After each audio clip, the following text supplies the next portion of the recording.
All right. Hello again, everybody. Welcome to another exciting episode of the Kingdom of the Kael Isles.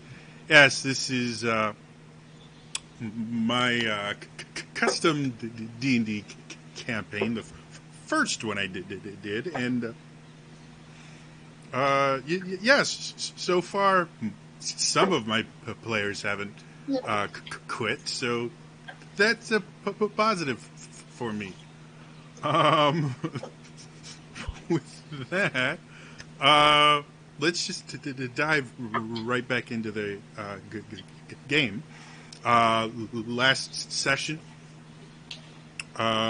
the party, after waking up, met with the commanding officer, kind of the party that they met before, and he was able to give a little more information about the Imperium and kind of their thoughts on this whole dragon invasion of the Kael Isles and everything. And was a little bit friendlier than their last contact from the Imperium.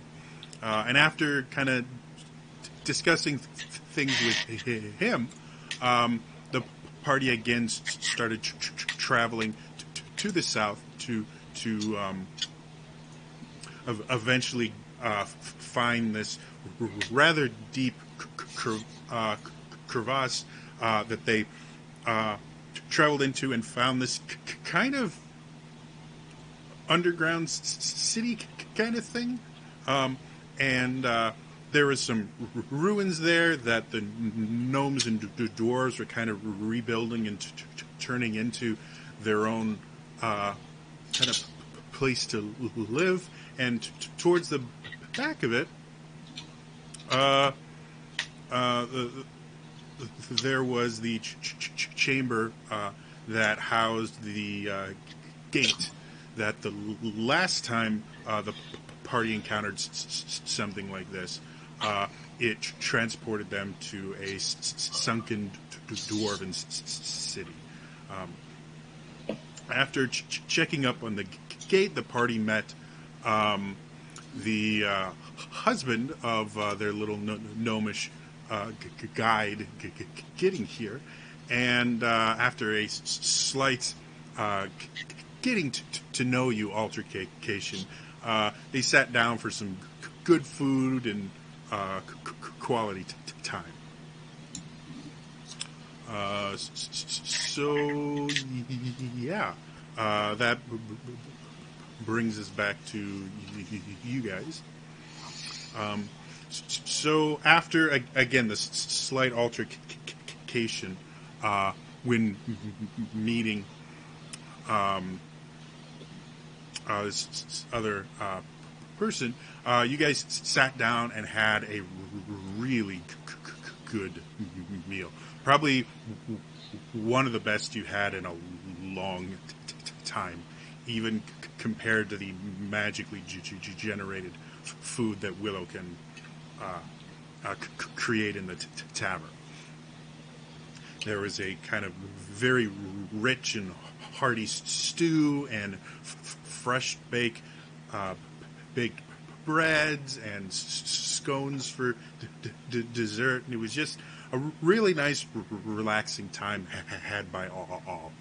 I'm into it. What is that? I'm into it. I love it. Yum. Towards the end of the night, as things were dying down, the two norms are norms. Let's try this again. Norm. The two gnomes are sitting in a kind of a love seat style chair, kind of cuddled up with each other, and you guys are just kind of chit-chatting and other things like that. Was there anything you guys wanted specifically to talk to him about, or to talk amongst yourselves before you head off for the night?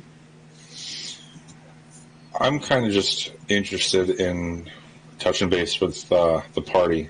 Okay. You know, at this point, from what we learned previously, I think all I care about is touching base, making sure everybody's still feeling okay. And after Avok's fight, not fight kind of thing, like, are we good, or do we have to worry about them if they come scare us? Are we going to fight them in our sleep kind of thing? So Fade walks over to, no, we're sitting down. So Fade looks at Avok. Well, pal, seems like our decision to come here was fun, right? A lot of good times. What do you think about these dragon people? Like, really, what's your take?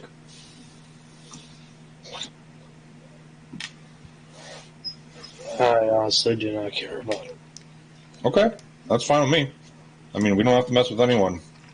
Honestly, I have one concern, and that's to get the city up and running and secure passage to the S thing that we're not going to say out loud in case someone's watching.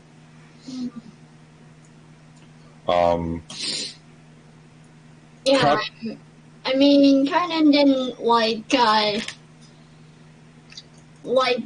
noticeably put any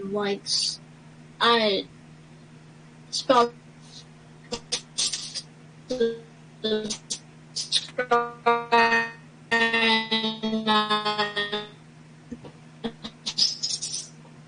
Ooh, Kata, is there any chance you can type that out? Super laggy. Yeah, some lag-ish on your end, Katie. Sorry, kiddo.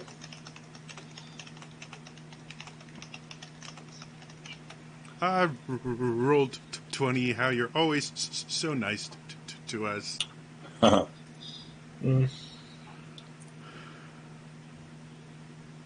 my connection just pooped. It happens. Can you say that again? We didn't get almost. Yeah, we didn't notice if Kanan pretty noticeable scrying spells so he could scry on us, did he?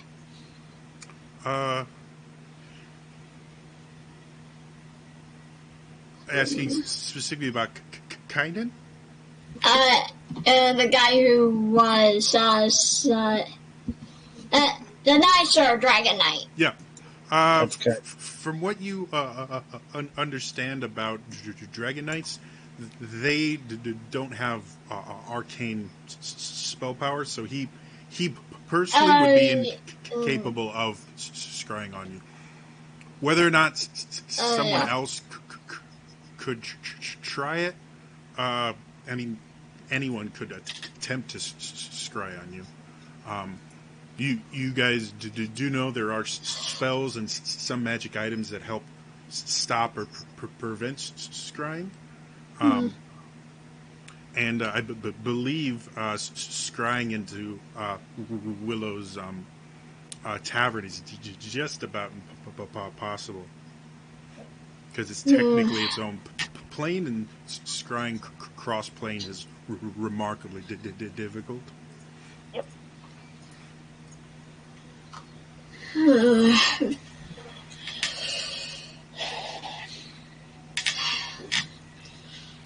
I'm not sure. I want to believe him, but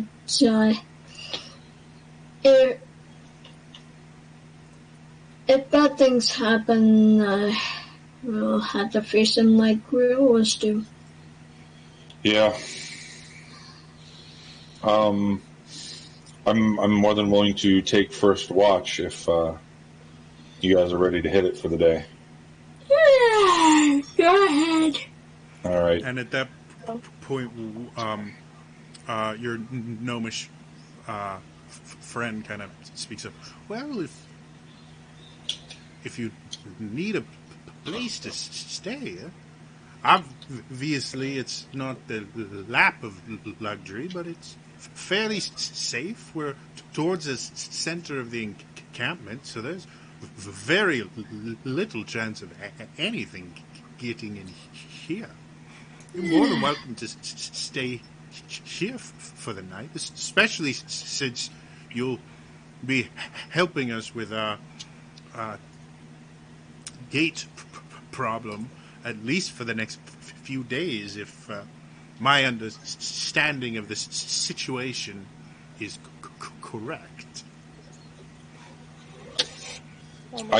Go ahead, sorry. I was just going to say, we still have the tavern. I can make that here if we want to. Can that cover all of our friends here as well, though? That's what I'm concerned with. All of who? And the gnomes. The gnomes All of them? the dwarves themselves are probably around 100 to 200-ish. And they have a little city down here at this point. They've been here for probably close to a month or two. So they've been here long enough to be established, and they have guards and sentries and things like that. So. I'm gonna actually ask Willow if she wants to stay up for a little while, and I want to go through spells, practice some spells with her. Sure. And I just don't feel comfortable leaving these guys alone out here. So I'm fine if you guys can do whatever, but I'm going to spend my night out here with everybody else. Okay. We can do that. And then I want to make sure that I'm going to have Willow look over my shoulder, but I'm going to cast alarm on the stairs leading up. Right now, you're in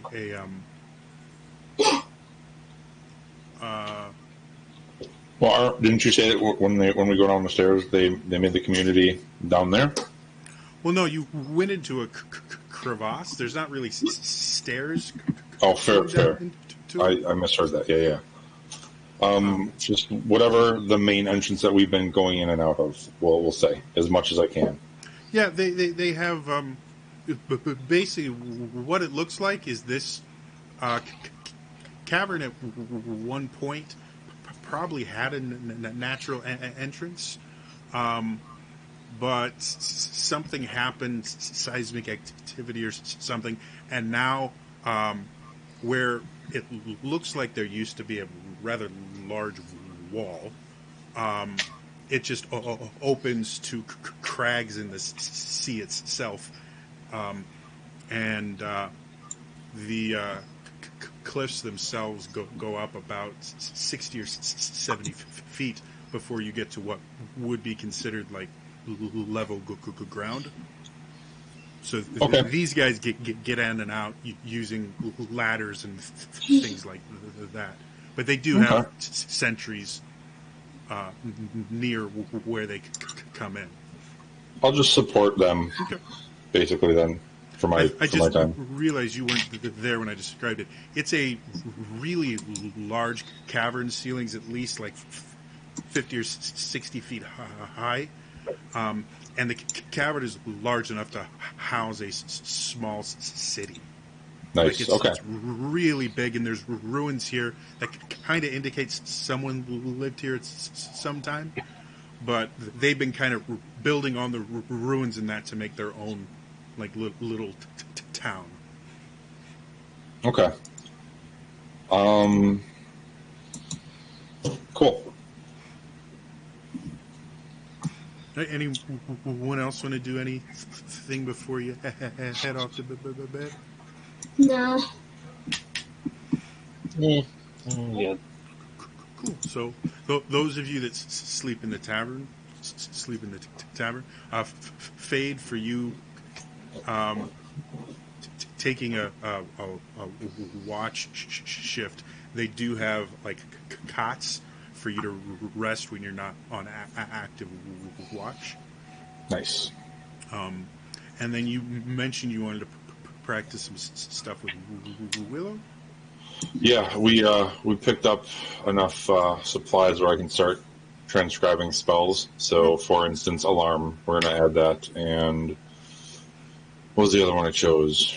Willow, if you're cool, I'm going to copy that down as well as Featherfall. Okay. All right. Now, So that's what I work on. scribing, if I remember correctly, takes an hour Per spell level. Spell level. Yeah, so I'm doing two first levels. Okay. With that combined with the watch, you're going to get pretty close to not having enough time to sleep or get a full rest. So how would I have you roll me just a straight con save? Certainly. This is +3. That's an 11. All right. So it's kind of an eventful night for you. You get your spell experimentation and scribing done. You take your 2-hour watch shift, and by the time your head hits the pillow on the cot, you are out like a light, just exhausted from everything that's been going on. And when you feel someone kind of jostling you, it feels like you literally just shut your eyes. But you can see sunlight reflecting off the water very brightly.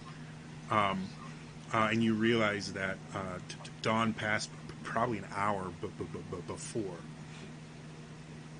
Cool. The rest of you get a full night's rest and are, ready to go in the morning. Anything you guys want to do or prepare for the day? Yes. Just the normal 2 death wards, and I'll ask Willow to throw another counterspell into the old ring. Yep. I would have done that before once, but that's kind of our standard. Yeah, so your store happens like when I'm practicing. We'd say that. Cool. That's it. All right. So you all get up, and you can see the little makeshift town itself is slowly turning to life as well. You guys can smell from just about everywhere the smell of bread baking, biscuits. You can smell some meat being cooked and everything. There's not a huge amount of wind current once you get too far away from the hole in the wall, and so all these smells are just like intermingling, and the whole area is actually getting a little bit humid just from all the boiling water and things like that. But it's obvious, like, there's just food everywhere. And you can see gnomes and dwarves kind of sitting down at various places. One of the interesting things you see is, like, a lot of people have their own homes, but it doesn't seem like anyone actually eats in their makeshift homes. They have these kind of communal areas with large, like, flattened rocks where everyone comes out and they kind of trades stories and just have these little communal breakfasts in little pockets all over the town.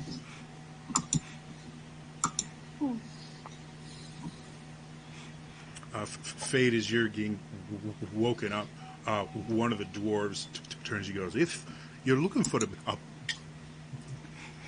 bit of a meal, we'll be eating over here, and there's plenty of food to go around."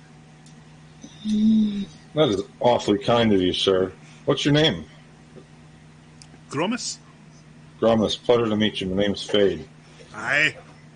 It's been a while since I've seen anyone devoted to the Dark Lady, though. Gotta tell you, it's a wee bit creepy.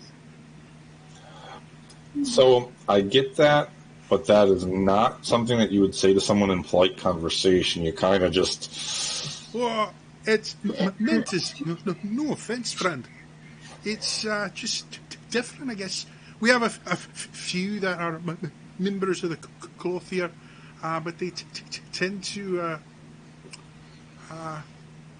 Well, we have a few gnomes that worship. I can't remember any of my gods' names now. Damn it! It's been a long day, guys. It's okay, Jody. Take your time. For life, I cannot remember a single god. That's so bad. Oh yeah, them. Got Yeah. it. There's a few that worship the wise sage, and we have one rather annoying dwarf who claims he's a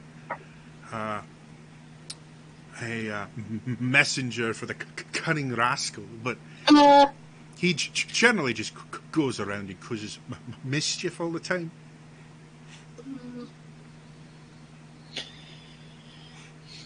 Anyway, we haven't seen anyone worship the Dark Lady in a very long time. It was kind of looked down upon back when the Ladrin ran everything.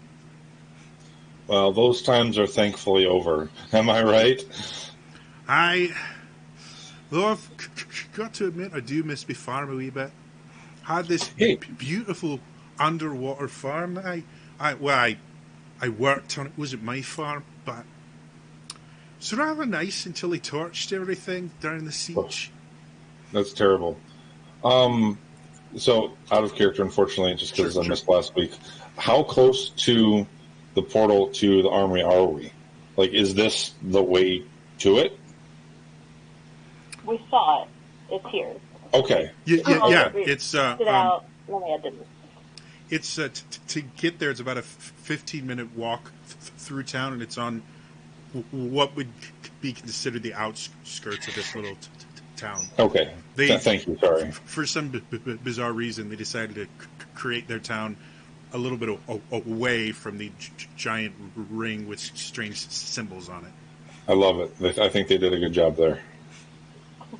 I whenever the team wakes up, I'm just going to kind of say, "Do you guys want breakfast?" They offered. Breakfast. Sure. Let's. These guys are pretty nice and nice enough to do this, but I'm pretty sure. I still feel like we're kind of on a timer here. So as soon as we get done eating, let's shovel this in and go see what we can see. Yep. All right, so we join them for breakfast, and unfortunately, kind of deflect conversations as to not keep them going. Makes sense. So breakfast is at the table that you guys sit at. There's a selection of kind of hearty biscuits with not just grain in them, but they mixed in other things like raisins and stuff like that to make them a little heartier.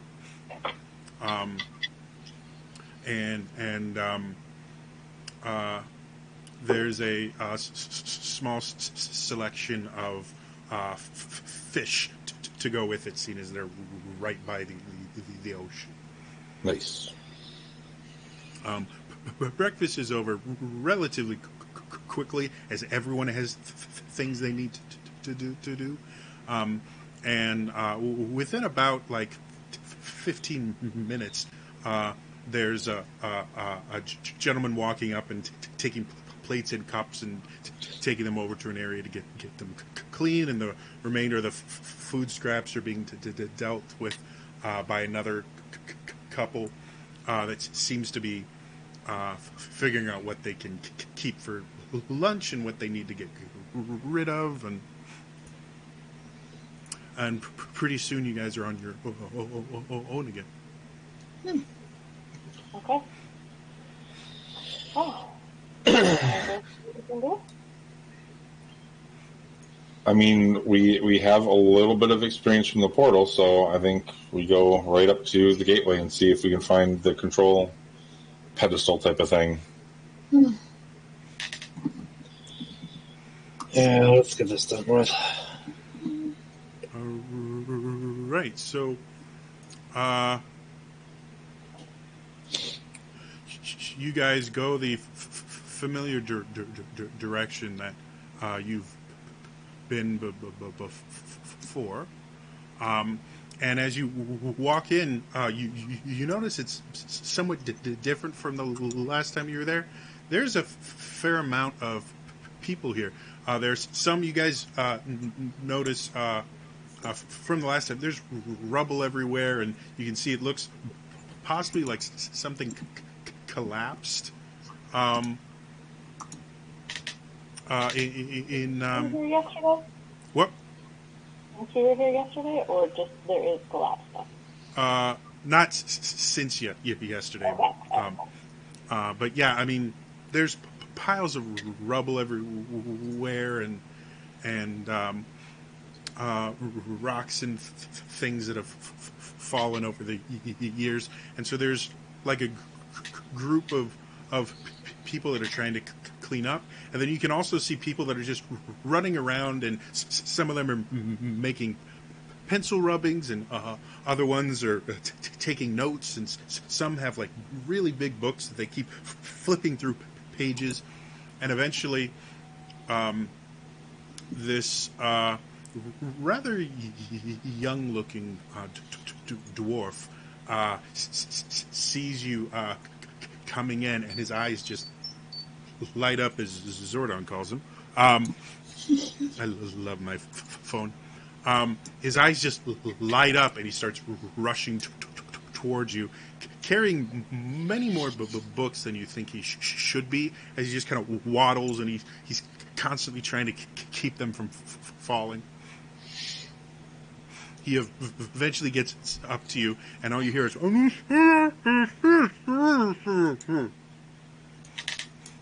You all right, friend? So,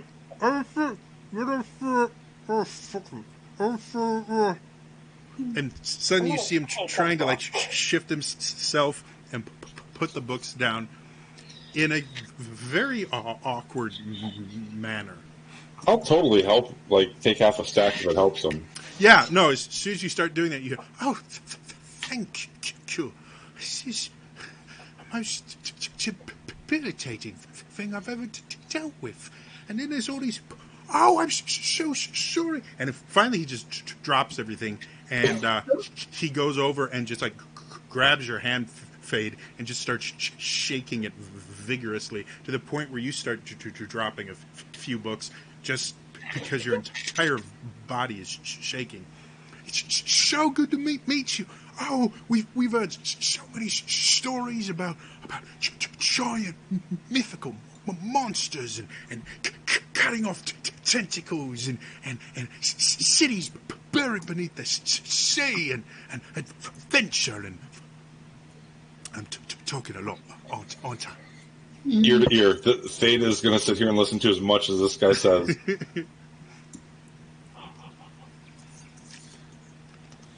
I'll be over here. Hi. Sorry. Bit of hero worship, to be perfectly frank. My name is Balthazar. Before I just... I worked in the underwater fields. Well, worked is a strong statement. I kind of watched over them and came up with ways to make them work better. And well, they didn't use most of them, but they did every so often. And anyway, now they've kind of let me just kind of take over this whole thing, because I'll let you on a little secret here. We have no idea what this does. Or rather, we didn't until we heard the stories of you folk. I said that you use something like this, discover an entire city under the sea. I mean, the underwater farms were amazing. Like, they took so much work and effort to design and maintain. I mean, salt water is not the greatest thing to grow crops in, and I mean, but an entire city. And then there was a giant tentacle monster thing, and you guys destroyed this city, which kind of sucks, but I mean, it's just amazing. And then we found out you was coming, and it's just, it's amazing. I kind of look over to Willow just with a big smile and see what she does, because I'm not stopping them. She's smiling along because she wasn't there for any of that and can't speak to it. I love it. So, how do you turn it on? So here's the thing. We're going to sit down. We're going to do some ritual sensing, getting in touch with the auras of this place. And we're going to go from there. So I need about 11 minutes, and you all to be very quiet. Feel free to leave the room if you want. But of course, we are the quietest dwarves you will ever meet. Like, in fact, myself, when I was a youngin', I was Balthazar, yes? you're not being quiet. Actually, telling him, I'm so sorry. And finally, another dwarf just comes and, like, grabs him by the shoulder and drags him out of the room. No, I'm going to be quiet. No, I swear. No, I'm and he just keeps talking as he goes. It's a stage left. Fantastic. Fade wants to cast Detect Magic, but he'll tell everyone that's what he's doing. Okay. Since that's going to take about 10 minutes, and is very effective, apparently. I love my phone. The rest of you guys, do you have things you want to do? Do you want to go back and explore the town? What?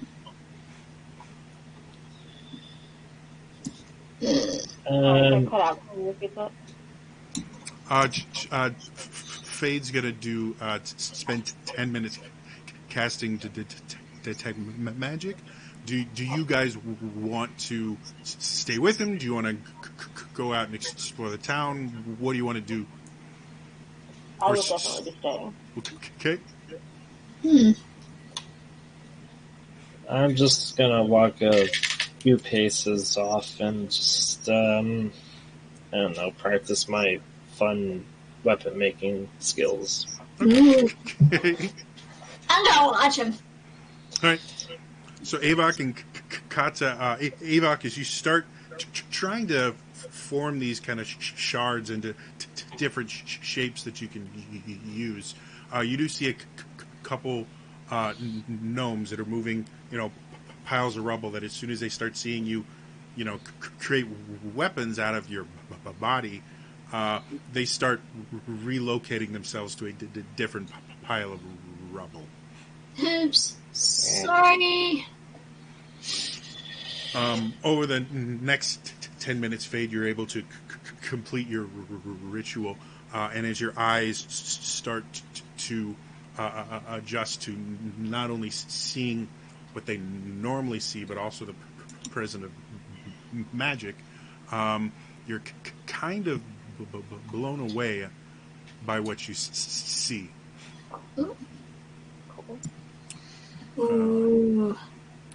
As you look around, you see this rather large room, and the walls themselves are obviously carved, but even compared to the rest of the cavern you guys are in, this room looks special. The walls themselves almost glitter and shine with various shiny stones, possibly precious, possibly just colored stones. You're not sure. You see towards the center of the room, though offset slightly to the north, is the pedestal itself, which is radiating magic. But you do notice that while there is a lot of magic in it, it's completely stationary, if that makes sense. Normally with magic items, the magic is constantly in flux and moving, and that's what shows up and glows and glimmers. The magic is there, but it's like stuck. And then you can see the gate on the far wall.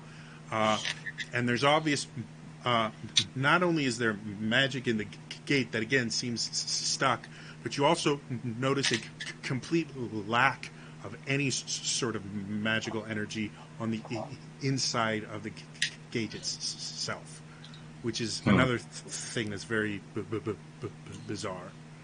Normally, like, even just a rock on the ground, if it's this close to high sources of magic, would have, like, some residual magic in it. But this almost looks like the substance there is somehow anti-magic in some way. Very cool. I just kind of confer with Kata and Will and let her know what I'm seeing. I stand up and kind of start walking around the room, and the colored crystal shards on the ground is it? I mean, just at a first glance, does it seem like there's a specific number of colors of this stuff? Like, are there rubies and emeralds that are broken up, or are there a bunch of different colors? Good question. Make me an investigation check. Can I say 1 million and we just go with that? No, but good try. I will instead say I'll add a +3 to my natural 20. There's our million. I mean, I did say I was going to say 1 million. So, somebody asked Fade, "Hey, Fade, how many stones are there?" 173,298. Yeah, Definitely that many stones. Yeah, definitely. How much? Yeah. How much do you think they cost? About $100. Yeah.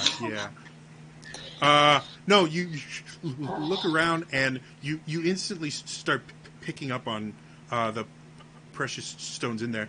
And the first thing you notice, most of the colored stones are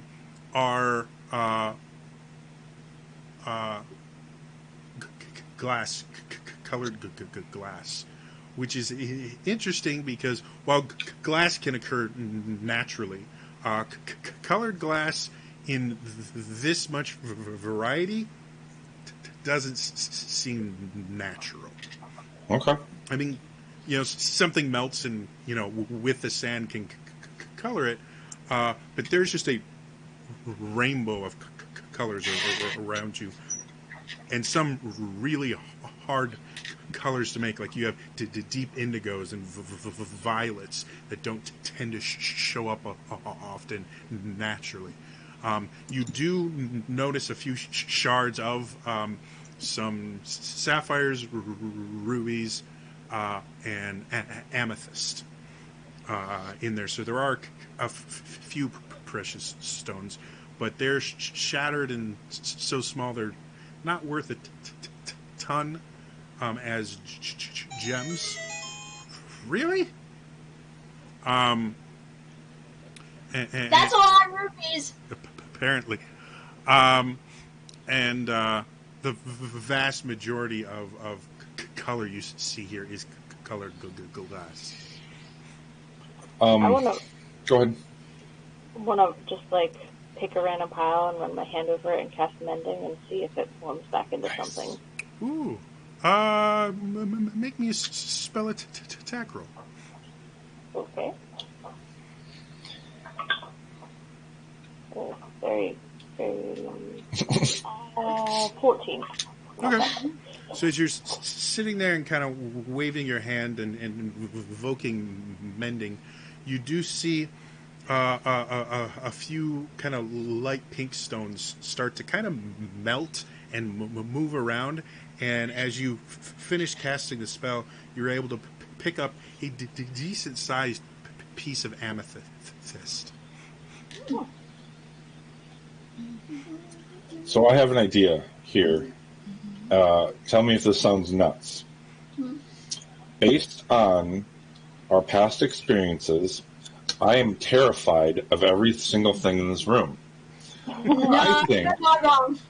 I think the three of us walk around mending all these little pieces into the bigger pieces. We then pick up the big pieces and we put them inside of your mansion. Okay. And then we mess with the portal so that these don't like turn into a glass storm and cut us into ribbons. Because I am terrified of everything at this point. Oh. I have not crossed I have Yeah. done my job well.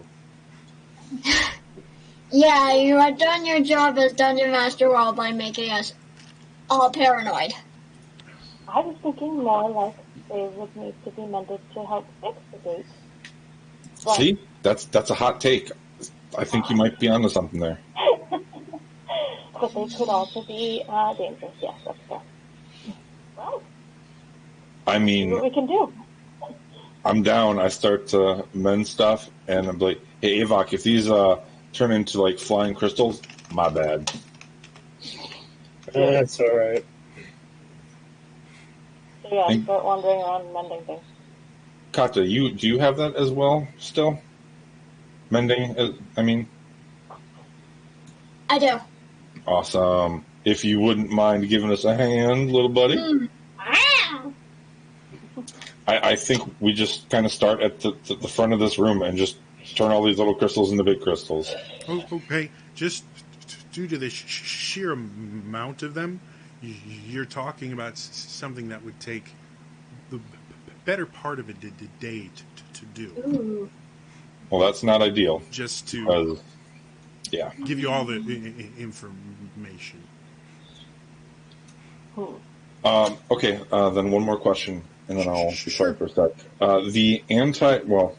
I know it's not anti-magic, but the magic void, where Mhm. is that up on the platform, or is that coming from the pedestal control mechanism? That's because the picture is not a perfect representation. Yeah, sure. It's simply what RPG Maker gave me. It's basically you have this ring that's full of magic, and then inside of it, where the portal would be, that's where that anti-magic zone it is. Okay. And they're all I- set into the wall on kind of raised up a little bit. What is happening on Twitter? I'm sorry, that might have been me. I'm thinking I'm going to try to tell the girls to stay away from that area, and maybe even like pick up some of the shards and kind of make like a salt border, just so nobody goes in there, because Avok just lost his axe by touching something, and I'm afraid of losing the right hand gauntlet.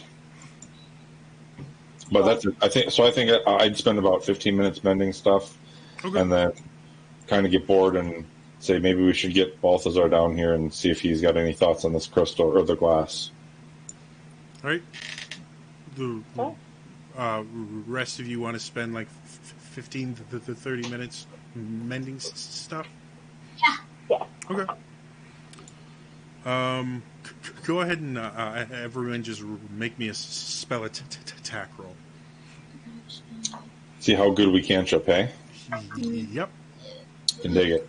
Or mostly just how fast you work. I'm into glass crafting because I rolled a 29. John. I rolled a 25, so I'm also. So So you have guys you are heard in of the this thing back called a bomb? making like that wasn't where I was going, but sure. You guys are set up your own pipe shop, making all these crazy designs like dragons and shit. Kato, what'd you get? Since I,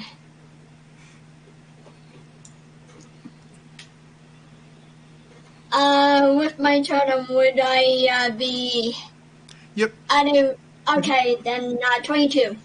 Okay, so you're all doing pretty well. The majority of what you get is just shards of glass, and as you mend them, since you don't know what the original shape was, they're not really turning into much. They generally are mended into shapes that are familiar to you. So some of them turn into faux gems. Some of them just turn into spheres and things like that as you gather shards. You are able to fully reconstitute a single ruby worth around 400 gold pieces, and a single sapphire worth around 200 gold pieces. Nice. The rest is all costume jewelry, basically. Okay. At that point, my detect magic is faded. Fade. I kind of say, do we want to just start experimenting? Mm. Can I ask what worked last time? What was that? That was Willow asking, can I ask what worked last time since she wasn't there? Oh, yeah. So, fade. Oh gosh, I didn't take it off my inventory list, but I don't know if it actually survived or not. So I'm going to pull out my notes because I took very detailed prints on the last pedestal of the location of all the things that we could move. And do we still have the Dwarven City map that we took in the scroll case? Yes. The moving map? Willow actually has it. Okay. No. And I just kind of explain what we did to actually get power on last time and see if she can, I don't know, make sense or replicate the procedure, I guess. The map itself is kind of so. This is how it worked last time. The pedestal is almost identical, with a few key differences that you can't really identify yet. But mechanically, it's the same shape and everything. Just a lot of the symbols are different. The map itself is basically a map of the night sky, but it's got three wheels on it that are attached to the map, but can rotate freely.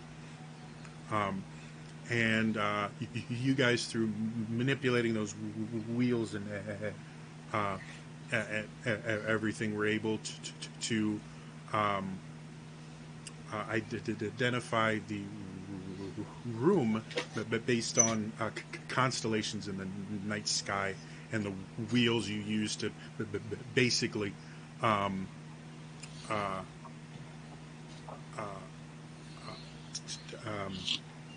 Like combination lock, kind of? No, it's meant to make up for the fact that the skies did different at different times of the year. Mm-hmm. So you have, year, month, day kind of, or actually month, day, time. I guess it is. No, it would be year, month, day. Sorry. So yeah, by using those, it changes how the map looks and everything. And it's really an ingenious thing because it's not magical at all. It's entirely mechanical. But it makes up for the fact that sky isn't the same all the time. Especially with you guys being near the equator. So that's how it worked before, but you were able to figure out the combinations, so to say, by looking at the pedestal, and you had some hints there. Here, everything is different, so you know the end result, but you still have translating stuff you need to do. I start taking an inventory of the colors of piles of glass shards, like each color and then the number of piles, including the ones we turned into the 2 gems. And despite what's shown on the screen, because again, limitations, there's just rocks in there as well. Like they're not mainly glass. There's glass mixed in to mostly rocks. Okay.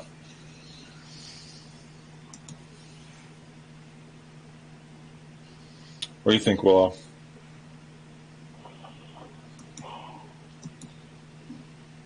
I mean, I don't see anything here that could be used as a clue other than this glass. Well, again, the pedestal has different designs on it, and the ring itself is different. But that means going inside the ring. Well, again, the ring is in the wall, so you can't go inside it. You can just go up to it. Well, I looked at the pedestal last time, got a natural 20, and only knew that they were constellations. So I guess we gotta look at the gate, look at those rooms, see if there's anything we can try and pick up from that. I will go up and not touch it, but look around it. Okay. Make me an investigation check. Can I hold up some holy light to assist her? Sure. You can do it with advantage. 22. All right.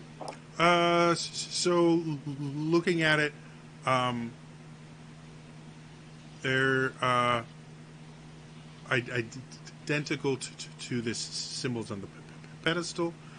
However, the shapes are different than the constellations you're used to.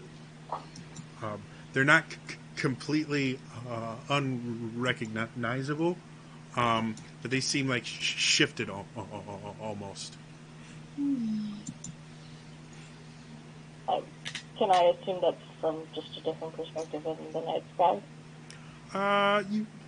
Yeah, kind of. There's something else to them as well that you can't quite figure out, but that does kind of lead you in a direction.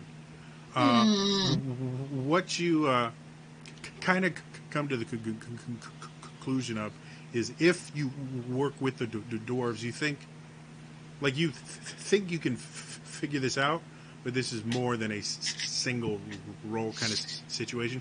You're probably going to be doing this for at least a full day, if not a few, depending on how well your research goes. Okay.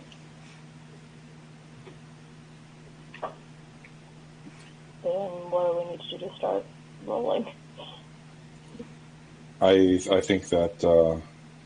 Oh, nice. I think that Fate understands the scientific method. Mm-hmm. So Flo needs to start out by getting a better base of what we know here. I'll let her research and maybe ask Balthazar if he's got any books that might help, any ancient texts or translation kind of things, Rosetta Stone, this thing. Almost as if you'd summoned him with some magic word. You hear from behind you, I've got so many... And you thought maybe he just had taken too many books. No, it's another dwarf that just put his hand over it, and he just kind of goes, we'll bring you the books. And another... Thank you. And another dwarf that's near you kind of just leans over and goes, don't encourage him. He gets worse. We try not to. And one of the other gnomes kind of leads you over to an area that has a few like makeshift desks, and there's books and notepads, kind of a little study the base camp almost. And there's other dwarves and gnomes, and you start trading notes and things like that, and you guys start getting to work. So Fade, you're helping Willow then? Yeah. Right, Avok and Kata, what do you guys want to do? Because you guys can see this is not a quick process. So you have... not Kata's forte, to say the least. So you have this city itself and the dwarves and the gnomes, and you have the area outside if you guys want to explore or look for more clues. Because again, part of this city has fallen into the ocean. So you're welcome to do that, or return to the surface for some sun. What do you guys want to do? Hey, look, you want to try a little deep sea diving for clues? I have water breathing right now. You know what? Sure. They got this. I'm not a science guy. If we do deep sea diving, I could beat up a shark or something.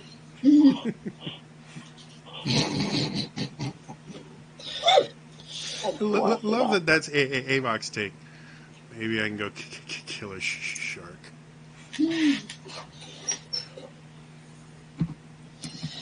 All right. So, yep. All right. Fade and Willow, why don't you give me 3 Arcana checks each? Uh-oh. My first is a nat 20. Nice.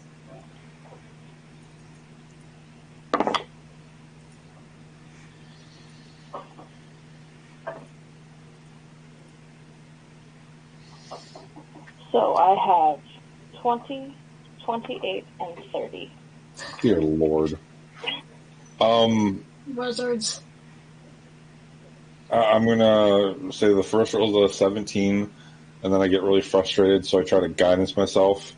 Doesn't do much, and I end up with a 12 for the second roll, and my third is an 18. Okay. So throughout the day, Fade, you're focusing as much as you can on the things you're most familiar with. You're looking at the map and you're twisting things around, trying to find a way to make the map match the symbols, or any connection you can make with the map. And you make some progress throughout the day. It gets fairly frustrating for a while because it's just barely out of reach, and you sit there and you're looking at it and you're like, this is how it should work, but it's not working that way, and I don't understand. But you do make some progress. Willow, since you don't have the prior experience Fade does, you've kind of gone back to square one and are starting. You basically start off going over the notes of the gnomes and the dwarves and double checking a couple of their translations, and then just plow through, identifying the symbols, figuring out why the symbols aren't the right shapes and what's going on there. And you make a fair amount of progress to the point where you realize that the shifted aspect of the symbols is not a visual clue. Like, it's not that they're looking at them differently. You realize that the shifting is actually a second alphabet almost, as each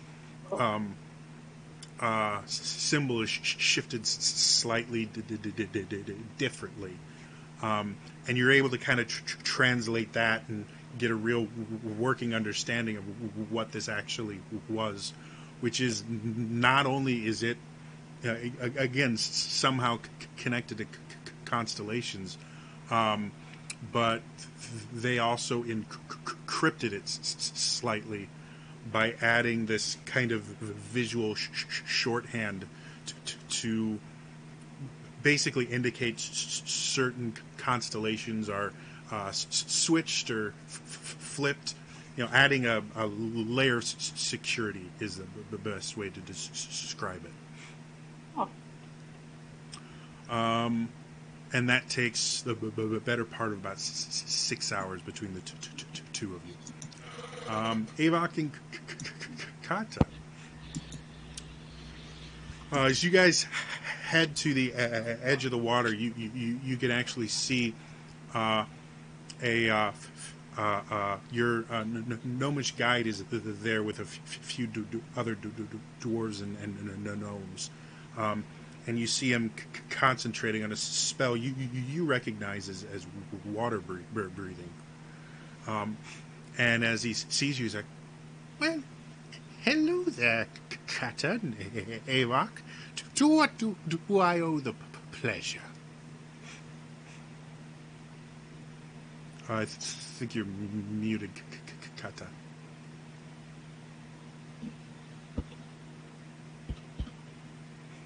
Roll 20, we love you. There we go. Yeah.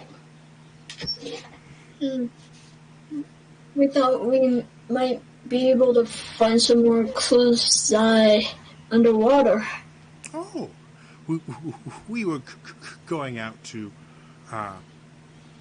catch some dinner, do some gathering and things like that.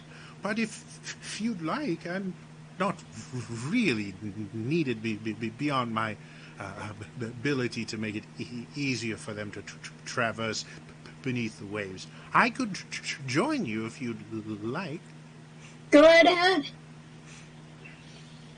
I assume you have the ability to do this as well. I have to use all of my ability for my companions here, unfortunately. Okay, I cast water breathing on myself and on Avok. Okay. So you see him finish the spell, and the rest of them, the drop to the water is about 20 feet, and you can see kind of a path that looks like it was carved into the rock to get a little lower, but you see all the gnomes just like jump off and pencil dive into the water. So cool. As the young like to be restless. And you watch him start walking over to the path carved out.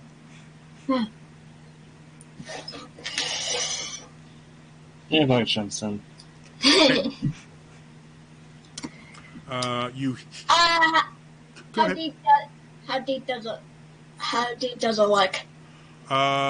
It's hard to. Let's put it this way: you can't see the bottom from where you are.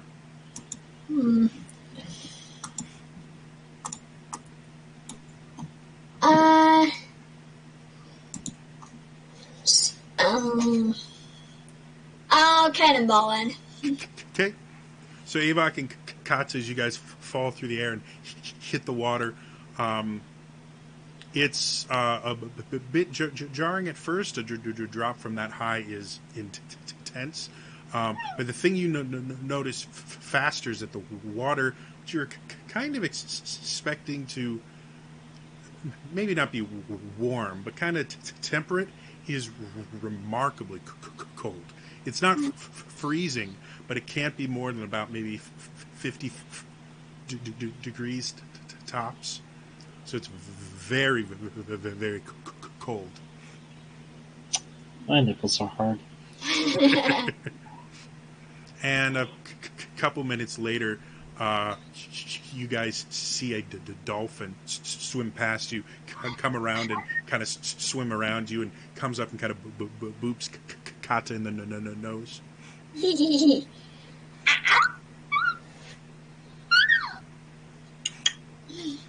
And I click at it back. So, looking around, you can see the cliff wall goes straight down for another about 40 feet. and then slowly starts tapering off.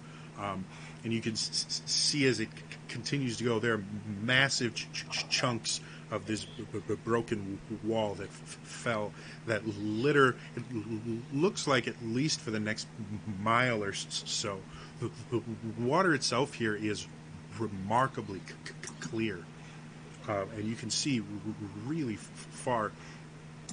You also notice there's very little sand in the water here.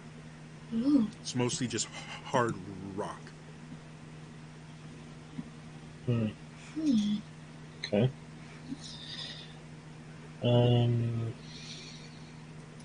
Is there anything else of note that pops out?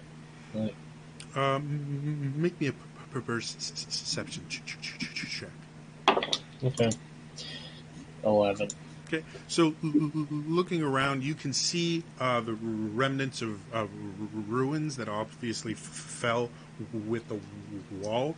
But beyond that, you're kind of far away to get too much detail. Can I have a check? Sure. Really? That's 13. It's kind of similar. You have slightly better eyes, and since you've actually been underwater and swam around as a marine animal before, you're a little bit more used to looking through the water. And yeah, for the next mile-ish, it looks like there are pieces of this wall and rubble scattered, including the remnants of buildings and things like that. But beyond that, you need to get closer to be able to see anything. You do notice that it looks like they've been there at least a little while, because there is some plant growth and stuff that,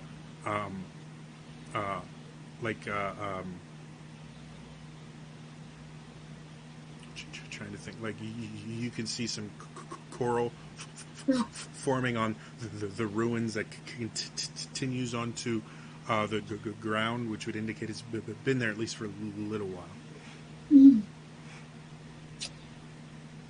Yes, I turn to Kata and say, so just keep going out, and which would underwater come out. Yeah, hand signals, and the more basic the idea, the better a chance you're going to understand each other. Yeah, Avok eventually realizes after maybe 15 seconds, like, and just motions further out. Yeah. Alright, so keep swimming Just through the rubble. Okay. Go ahead and both of you make survival checks. Okay. pretty good. Make one. Nice. Wow. All right, Avok. 22. Okay, Kata. 28. All right, and your gnomish friend gets a 22. So you guys start exploring, and for the first 20 minutes or so, it's mostly just you guys getting used to being underwater and being able to breathe and playing a little bit with the dolphin. But eventually you guys start actually looking through ruins and things like that. And Avok, you're the first one really to discover it after about an hour's worth of searching. Is some of the ruins aren't just like broken. As you look around, you've been on enough battlefield where explosive spells have been used, like fireballs and shatter and that. These ruins were blown apart. There wasn't any tectonic about this. This was intentional damage. Oh, Okay. And Tinder, I guess, is who's responsible for that.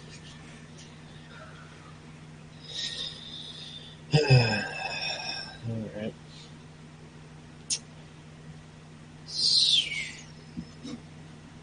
Just looking deeper. Okay.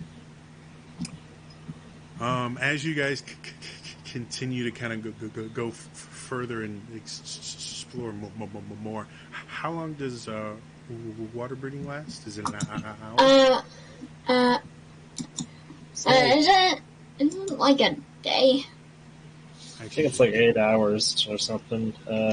It's from that.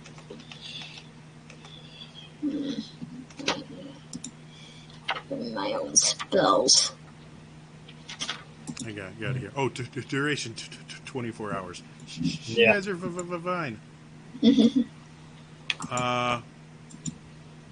So as you guys continue to go, I think Avok would probably be the most likely. Give me a or actually, what's your passive perception, Avok and Kata? 16 for me. Okay. I imagine Kata is better at this. Yeah. Yeah, man.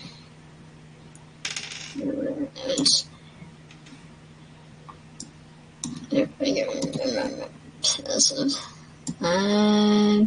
19. Okay. You have more wisdom.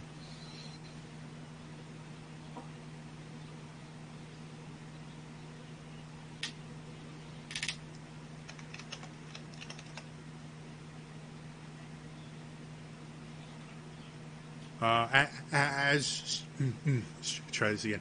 As you guys are down there, kind of looking, you don't really realize that the light has been blocked out until Avok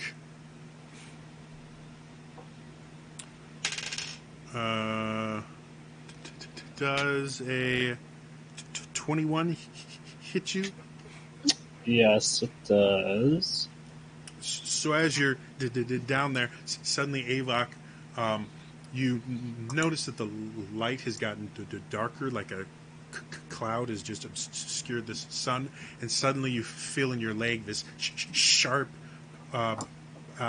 stabbing sensation as you look down to see this massive mouth has just wrapped itself around your leg. It is now pulling you through the water as this giant shark is taking a big old bite out of you.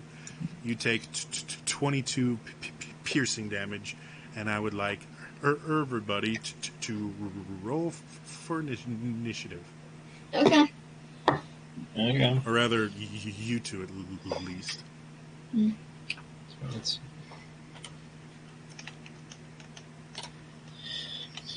That's fine.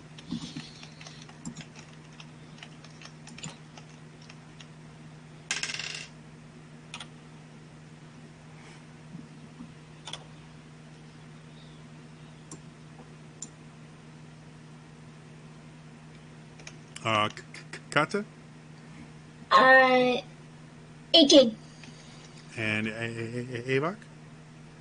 Hang on, sorry. So, okay. That's a 22. Right. Kata, you're able to react right as you see Avok being dragged away by this massive shark, easily twice your size. You look around and you can see coming from the other direction is another massive shark. Oh, shit. What would you like to do? There's enough space that I could transform into a huge creature, correct? Oh, easily. I tend to go Orca Whale. Okay. Avok, as you're being dragged along, you watch as Kata's skin becomes rubbery. She starts to just swell. Her arms move down and elongate. She gets a very familiar black and white pattern as she changes into a rather large orca whale. What else do you want to do? Is it like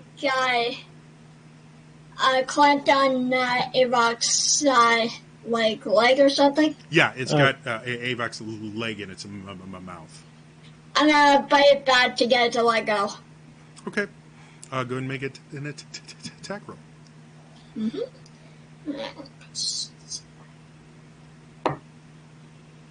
I probably missed. That's an 11.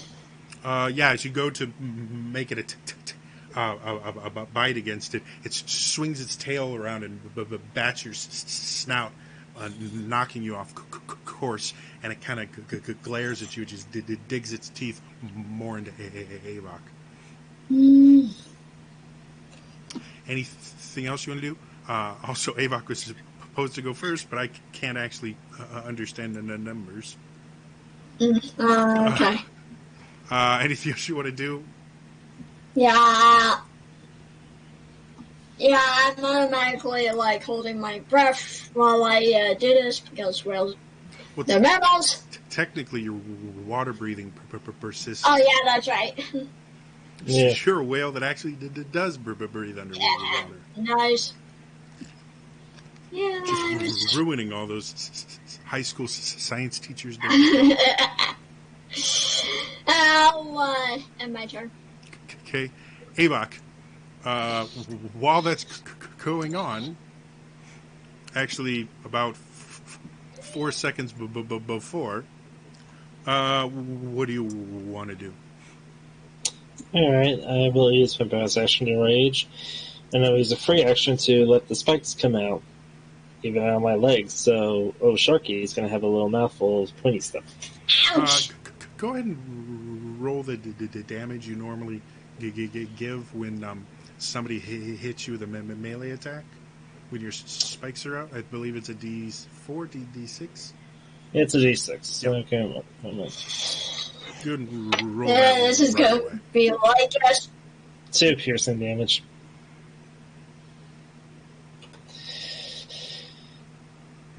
Alright. Had to get the hit points, sorry.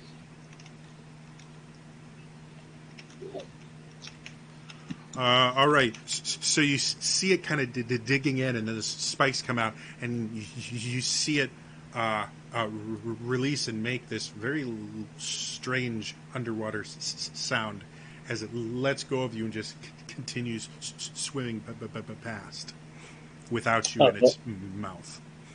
Oh, buddy, you ain't going anywhere for that one. I'm going to use my first attack action to make a... Shoot, I'm underwater, so this is... I will make a short sword, because I don't get screwed underwater with those. So you watch as Avok produces a weapon that comes to a point and has some edges to it. Mm-hmm. And I will use my second attack action and attack it. So, right. So you try plunging it into the creature itself. Go ahead and make your attack roll. All right. 13. That hits because it's a real big creature that lives underwater without armor. Cool. Alright, so that is... And... switch. So, plus... No. Dang, I got it. Okay, so... Plus 2. Okay, got it. It's 11 points of piercing damage. All right.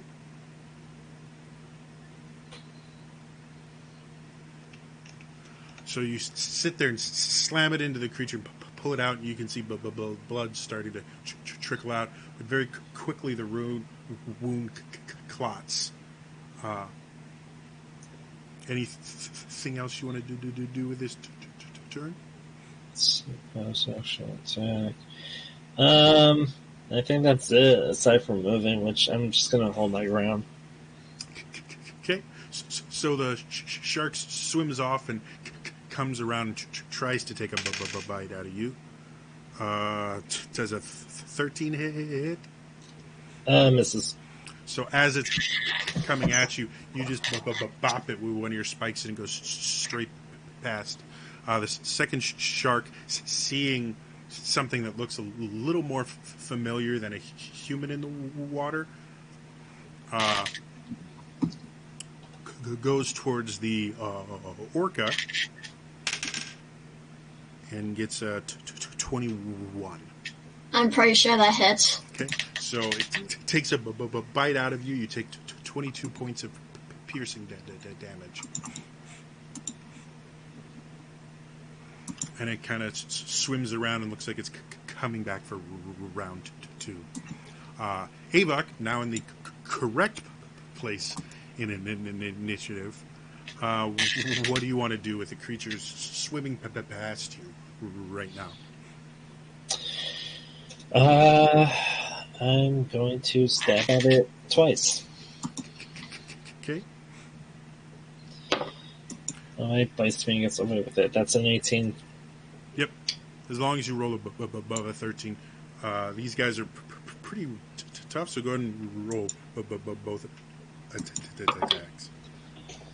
Okay. Just Well, to keep that's things moving. right. Well, that's a 16, so the second one hits. So Yep. Give me a moment.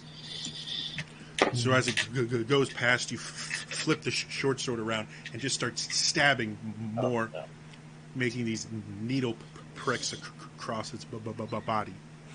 21 points total piercing damage. Right. It again lets out this very strange aquatic sound that even Kata seems kind of off. You're not sure why. Something about it is just not right.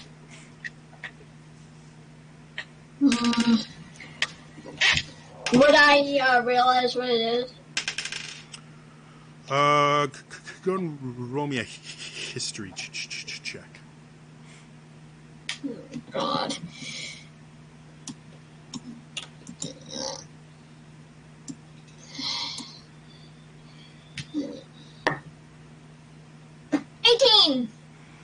So listening to it, you're not quite sure. You've never seen this particular type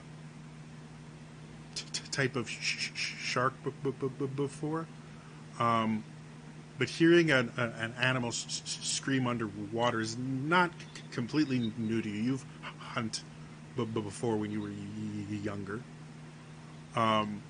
But just something about it seems awkward, I guess is the best way you can just describe it.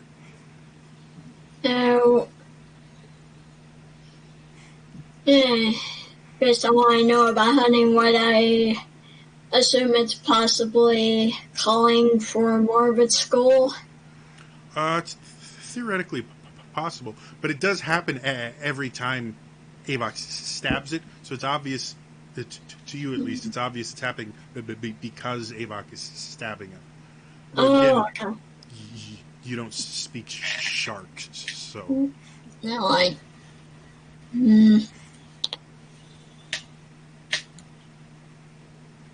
could, but... Well, it's your turn, so what would you like to do? I'll focus on attacking the one Avot's going for. Okay, so you kind of swim past the one that just took a bite out of you. Rushing past it, you can feel the sandpaper-like feeling of its skin as you glide over it to get to the other one. Would that be That wouldn't be an attack of opportunity on me, would it? No. Okay. You're all like really big, with, and I believe these guys actually have reach. So getting out of its attack range is remarkably hard. Oh no, it is 5 feet. But again, you're all like huge creatures. So again, actually leaving its attack range is remarkably difficult for you. Okay. All right. There's more you had to go over it to get to the other one. Is all. I am not doing well. I rolled a 1. So as you, again, try to go for it, this time it just kind of twists, and you actually scrape your nose and the top of the head to the point where you get kind of almost a rug burn from the skin just rubbing against you. Anything else you want to do with your turn? Nah, the one I'll try to stay close to Avok in case things go south, and we gotta get out of here. Okay.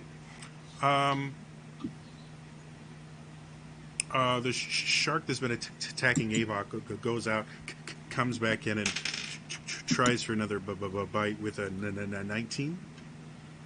Yeah, that hit. Actually, hold that thought. Well,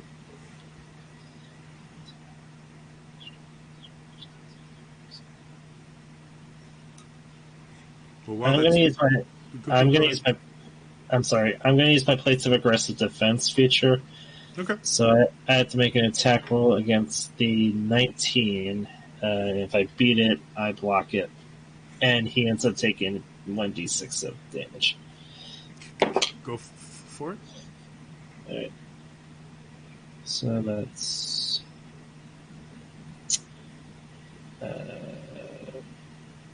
no, that's not enough. That was like a 17. That just falls short. All right, so go ahead for the go ahead. So it's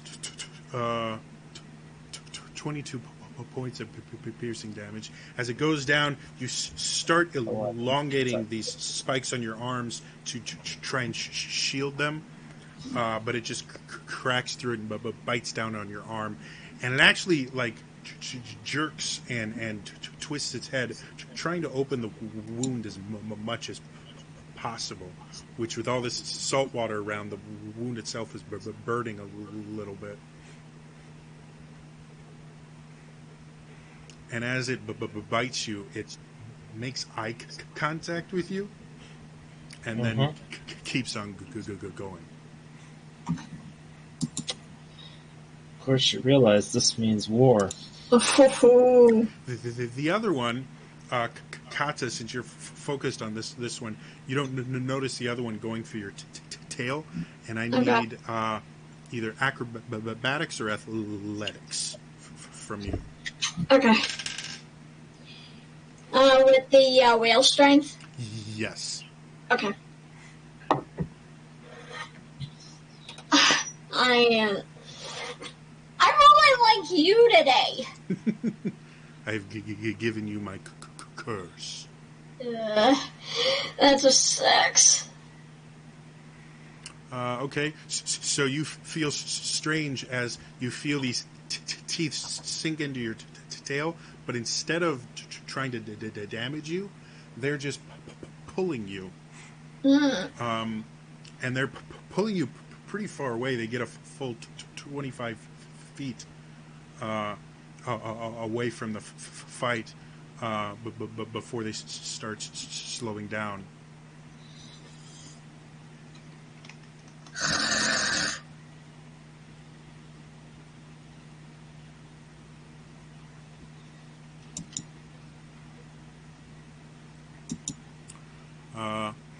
And again, that seems odd to you. You've never seen sharks doing tactical moves. Yeah, and would the fact that they would be doing full damage to Avok seem odd? Well, Avok is still taking half the damage when. Oh, okay, gotcha. I mean, the first hit. Yeah, the first hit. Yeah, the first hit was before the rage, so. Yeah. So they don't seem to be doing more damage than they should. Okay.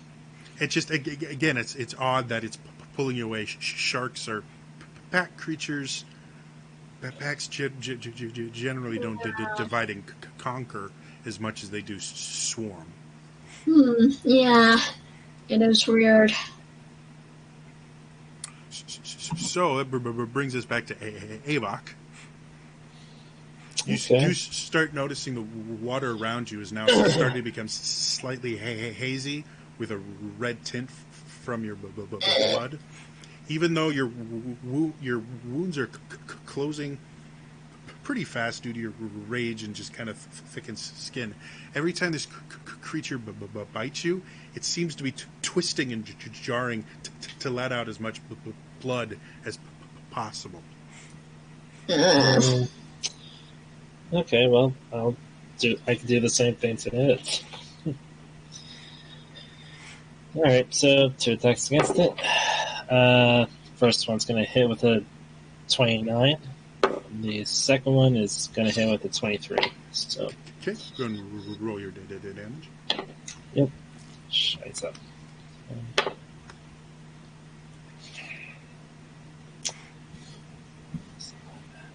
21 points of piercing damage.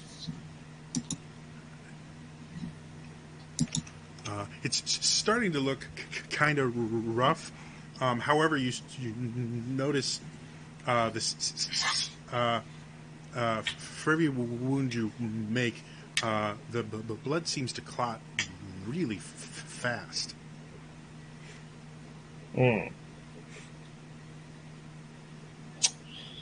Says action.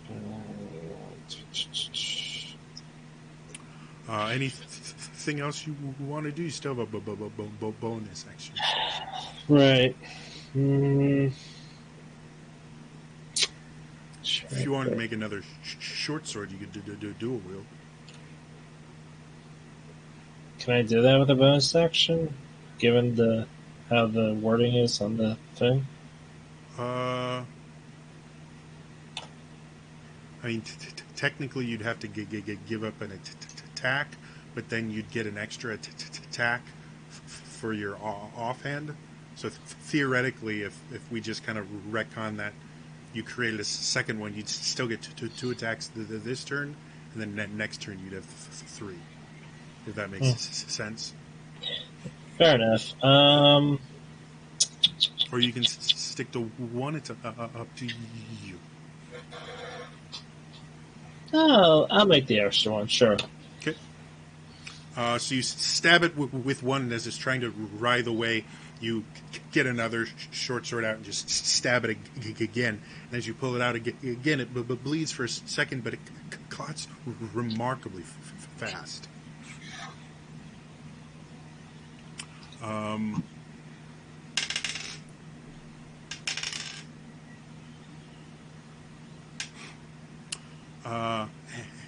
Anything else you want to do? Nope, I'm just staring this thing down, waiting for it to come at me. Kata, you are currently grappled by the other shark, so your speed is 0 right now.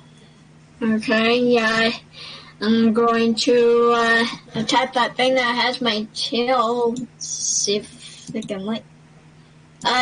Is it where I had to roll a check to escape, or? You can use your action to try and break the grapple, or you can attack it. The only thing with being grappled is your speed is 0. That's nothing else is affected. I'll attack it then. Okay, so you kind of twist yourself around, and since you're both just massive creatures, it takes you a couple seconds, but you are able to get towards its tail and try to take a chunk out of it.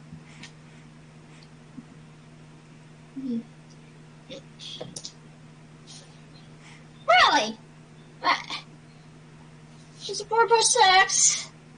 That's 10. I don't hit.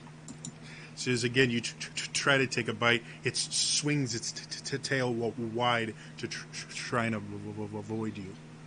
Do you have other dice, or do you want to use the in-game roller? The dice need to go to the dice jail. I might. Yeah, I might. So, with that, the other shark continues pulling you away, Kata, moving another 50 feet total. Oh, Jesus.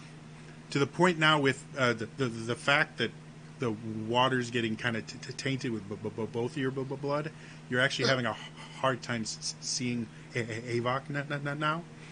Avok comes around again to try and bite you with 15. Misses.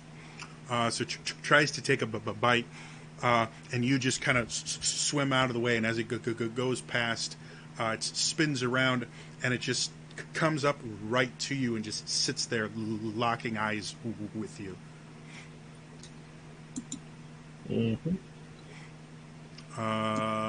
That's them. Avok, you're up again. All right. You're making this personal, aren't you, you crazy shark? Yeah, that is Crazy shark, crazy shark, that is a soft 20, so that's a hit on first attack. And another soft 20 for the second attack. Oh, and I forgot about my offhand. Actually, oh no, wait, I can. Yep. Okay. That is, and that's a hit. That's an 18 on my third attack. Yep. Alright, You're so going to roll damage. So as it just sits there, you just start carving into it as much as you can.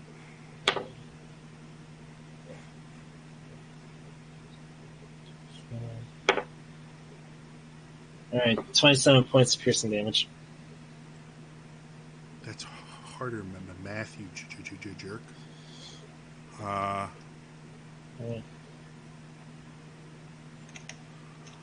As you dig into it this time, it doesn't seem to be clotting as well because you just put a ton of holes in it. You know something weird? The blood is really dark. Like it's still red, but it's almost like it's a deep maroon, almost like a burnt blackish red. Much darker than you think it should be. And as you're sitting there kind of pondering it, you're not sure why, but you almost think the shark is smiling at you.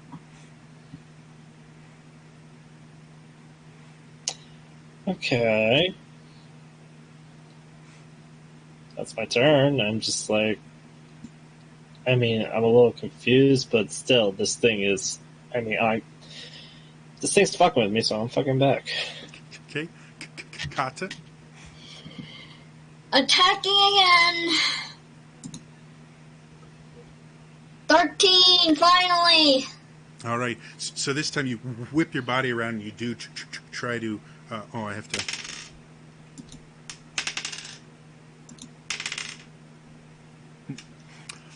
you whip your body around. You finally do crunch into the creature. Roll damage.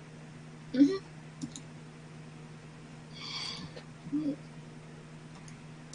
I can remember. 5d6, that's right.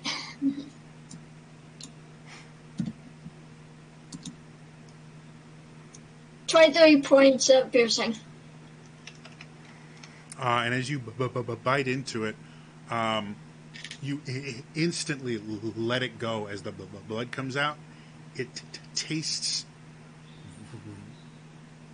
wrong. Like it instantly triggers your gag reflex. And even in your orca form, you're trying to spit it out and get the taste out of your mouth. And again, the shark circles around and just looks at you and smiles, which you know sharks don't do.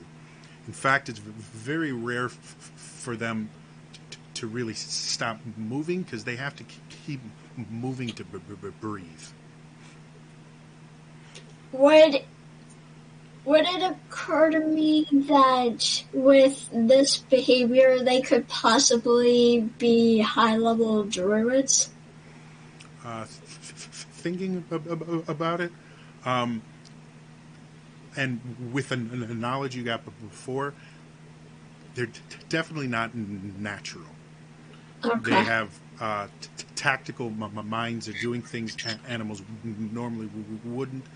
However, a giant shark is a little more beyond even a really powerful druid. Okay.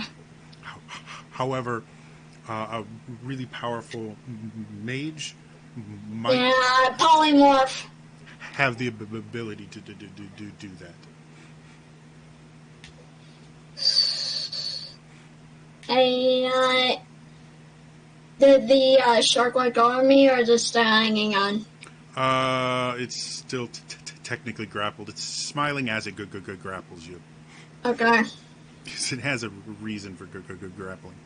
And it's unless you have something else you want to do. Nope. Okay. So, you see it drag you another 25 feet away to the point with your blood in the water and Avok's, you can't even see him anymore. And it lets you go, and as you kind of turn to look at it, it starts shrinking and shrinking down even beyond the size of a human to this very small kind of demi-human. The skin itself is this really kind of dark gray, and it's got this strange kind of pointed nose and almost rodent-like features. But it's obviously humanoid, and it points its hand at you, and this burst of cold something just goes towards you, and I need a con save. I think it is. Oh God. This isn't gonna be pretty. 10. All right.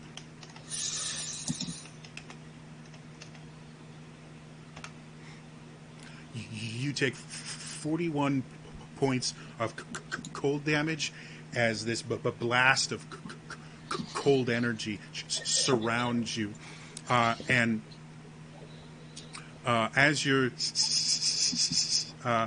sitting there, you notice your fins are getting heavier and heavier. Oh, no. And suddenly you realize the water around you has frozen, and you're now in the middle of this pretty massive cube of ice.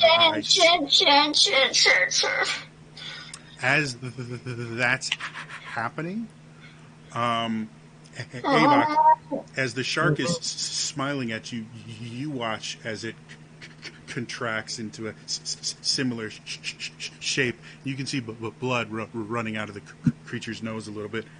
Wipes it up, points its hand at you, and I need a con save from you to. Okay. Con.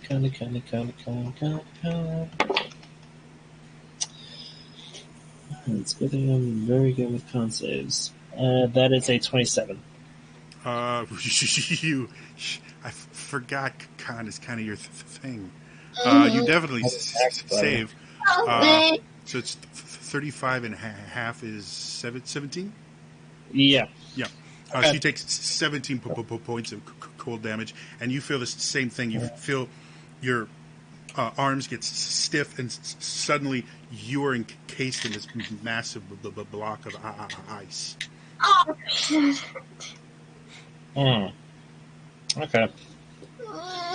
And as you guys kind of sit there, you can't see what's going on, but your stomachs drop. And you feel motion, and suddenly the light gets significantly brighter. As the motion stops, you kind of bob. Because ice floats. See, That's lovely. all those times when you think you're never going to use all that, stuff you learned in science class, you do. So with that, whatever was attacking you, you can't tell where it is anymore, but nothing seems to be attacking you right now, but you are encased in ice. Mm-hmm. And I lost. Can you guys see Kata? Oh, here she comes. Hopefully.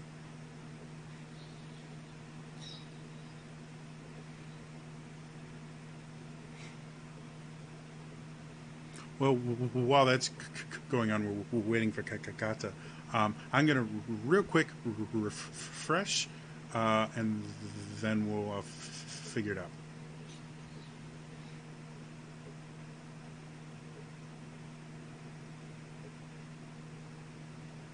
It's okay. No worries. Right. Hey, Katie, can you hear me? Excellent.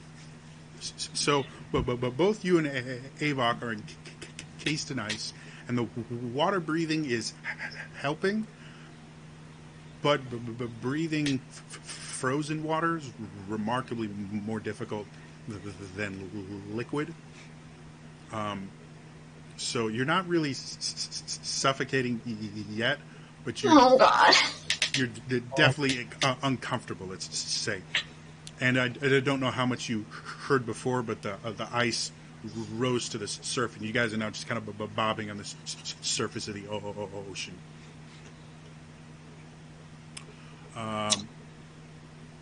So for right now, we're out of an initiative. And the creatures that were attacking you seem to have left you alone now that you're, adventure sickles. What do you guys want to do? You're kind of stuck in the ice right now.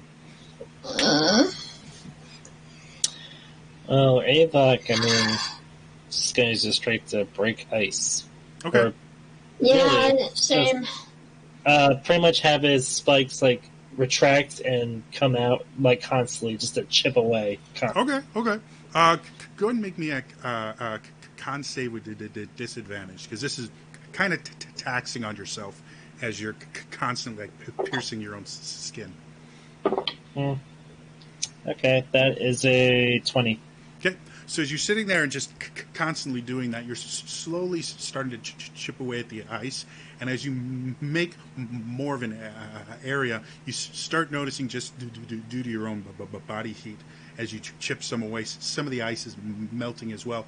And after about 20-ish minutes or so, you have a little chamber almost, enough for you to kind of move around a little bit around you. And it's easier to breathe. Kata, what do you want to do? Remember, you're frozen as an orca. Yeah, you're currently an orca right now.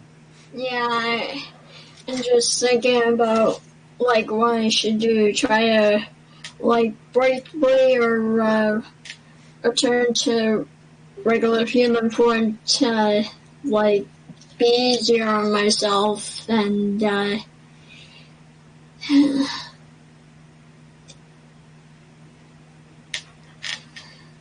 It's entirely up to you. Is the ice all around me? Yeah, you're basically, when he cast the spell, he froze everything in a 60-foot cone. So you are completely enveloped in it, unfortunately. I'll try to break out. Okay, make me a strength check with disadvantage since it's all around you. It's the same thing. 18. All right, so wriggling and writhing and trying to do it, the ice is hard and thick, and it's actually clinging to your skin right now. So you are able to wriggle and crack it enough that you have a little wiggle room, and crushing it down, and your own body warmth has melted a little bit of it, but just due to your massive size, you're still in the ice. You're just breathing a little easier right now, and that takes about 30-ish minutes. Oh boy. Alright. And that length of time, do I find copper? You're still technically surrounded by ice that you can't see through. So you technically have an extra 10 minutes while she's writhing, if you want to try something else. Again, think of it as like you're in like to use really morbid terms, you have about the space of a coffin to move around in right now. Oh, in that case, we'll go kill Bill on this. Okay. Make me an attack roll. Alright. Or rather, make me an athletics check. Okay. That is 27. Because it'd be real hard if you're in a coffin to miss it. Yeah, so you just start, you take one of the short swords you have and just start pushing it in and then pulling it out, and you slowly start to carve yourself out over the next hour or so. You're just chopping and doing what you can with the ice. Kata, back to you. You're struggling against it. It did produce some results, so you are making progress. It's just slow progress as a result. Try again. Sure. What disadvantage again? Yeah, for right now. Okay. It's still a little bit too close for you to get real leverage. 18 again. 18. Okay, so it's getting slightly easier now that you have some wiggle room. You're starting to make more room, and over the next about 50 minutes, you carve out a little like sphere inside the ice that you've now cleared away. The issue you're running into is because there's a little bit of water, but not enough to swim in. You really are running into a mobility issue because you're technically on land as a whale. So now it's been an hour for you both in these things. God. Air is still, for the most part, okay, but you're starting to notice it's getting a little bit hotter for you inside here, and your lungs are starting to strain a little bit since it's not a ton of water for you to breathe in here, and you're rebreathing the same oxygen for the past hour. Fair enough. Can I get out of the thing now? Again, it's this giant 60-foot icicle. I thought I broke out of it. No, you dug a much larger dome. To fully break out of it, it's probably going to take, based on your growth so far, it's probably going to take you another hour at least. Okay, I'm going to keep bashing my way using every spikes I have. Okay, go and make me another athletics check. Okay. Nice. 28. All right, so you're still digging out. While that's happening, Kata, you're still in whale form. Don't forget you have all your spells. If you Yeah. Uh. Hmm. Would the beginning of the cone be large enough for me to get out of if I drop back to human? You haven't broken any of the side. Like you're at the center of it, basically. So you haven't broken any of the sides of it yet. You just have this kind of sphere that you're in right now. Oh man. You.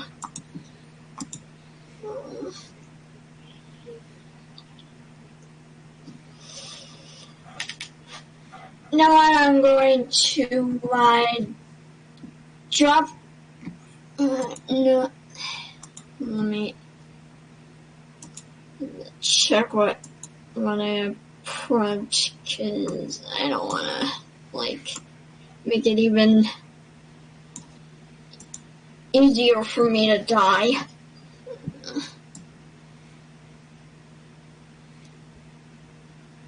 Of course I don't have Flame Blade propped. Well, there are a lot of things that create heat. Even lightning bolts create a large amount of heat in addition to being a little electricity. And water is a conductor. True, I just don't want to hurt myself. And of course, because we're on the water, I didn't prep that either. Well, what do you want to do? It's entirely up to you. You don't feel as much in danger right now as you feel that this is going to take time.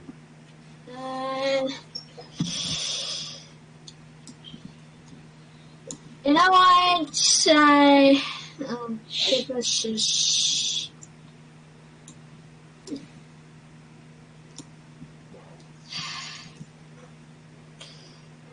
I'll drop back to human form and I'm gonna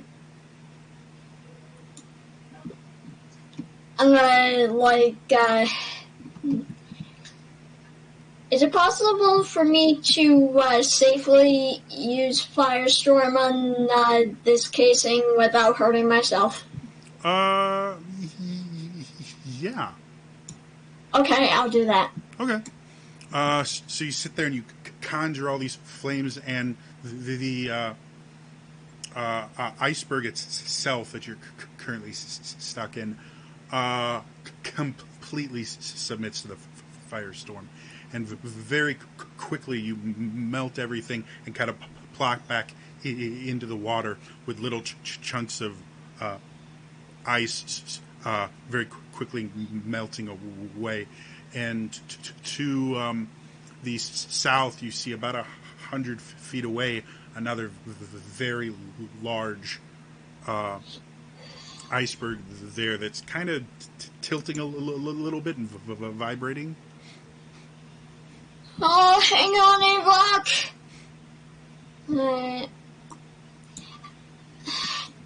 It took you about 10 minutes total to melt everything and get out. So Avoc's still going to town on the inside. And along with God,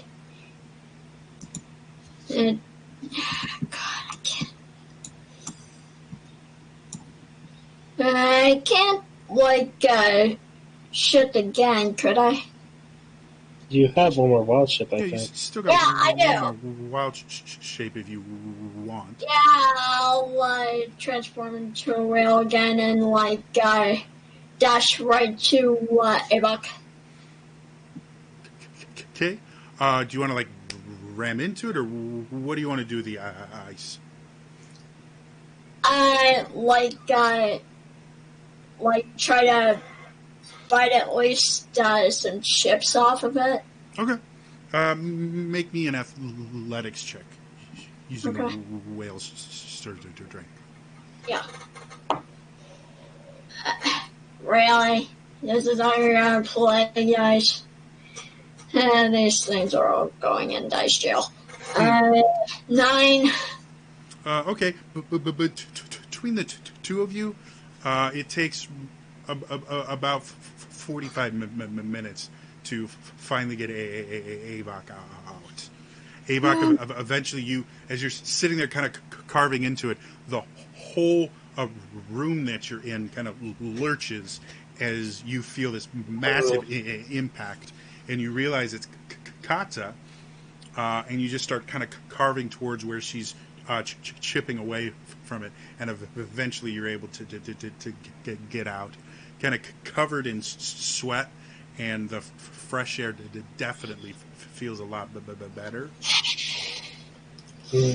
I motion for him to hang on, because we're getting out of here. Fine.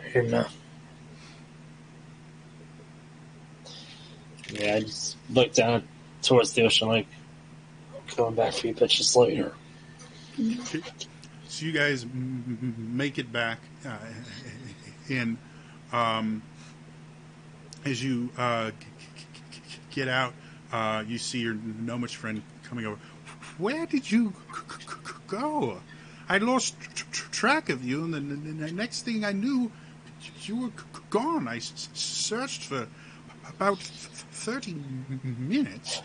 Decided it was best for me to return. Question: have you or anyone else who's done some swimming run into really big sharks, like abnormally big? Well, sharks really aren't in this part of the water this time of year. It's a little cold. Why did you run into some sharks?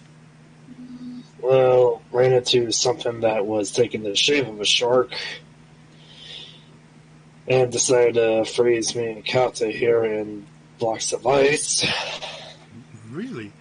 Was it a ladrin? I haven't heard from them since the siege. No, it's not a ledge at all. It was like,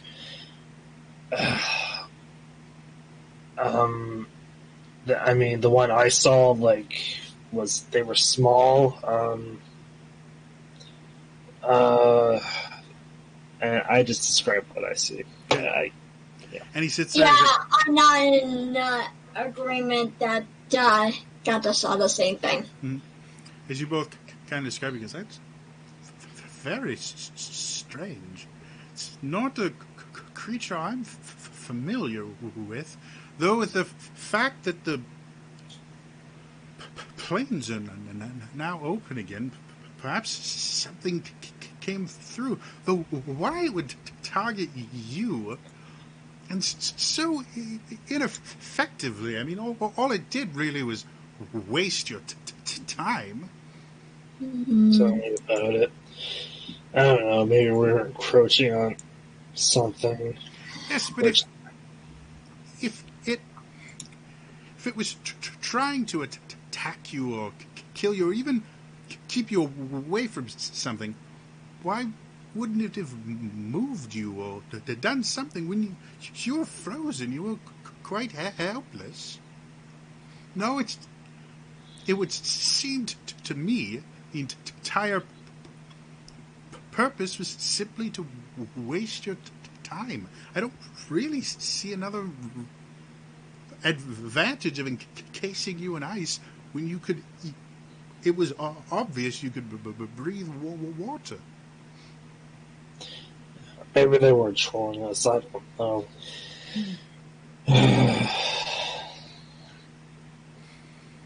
As you guys are speaking, you hear commotion further down, and as you look around, you see people rushing towards you with a panicked look on their face. One of them's a young gnomish boy going, "We need soldiers! We need soldiers! We're under attack!" Oh, God damn it. Oh, God damn it. Kato, let's get well and fed and see what the hell's going on. As that's happening, Fade and Willow, you guys have been having a lovely, quiet day, flirting over books, and talking about how nice it is to not be in mortal peril for once. You've been discovering a fair amount about everything. Willow, you're just now kind of coming to the conclusion that the shifting is a sort of code rather than just a visual impairment. And as you guys are doing that, Willow, you're actually at the pedestal, kind of fitting things together. Fade, where would you want to be? I'll let you place your mini wherever you want. Oh, I think he's probably real close behind. Well, that's fine. I actually can't unlock it currently. Why don't you drag it out for yourself and see if that helps?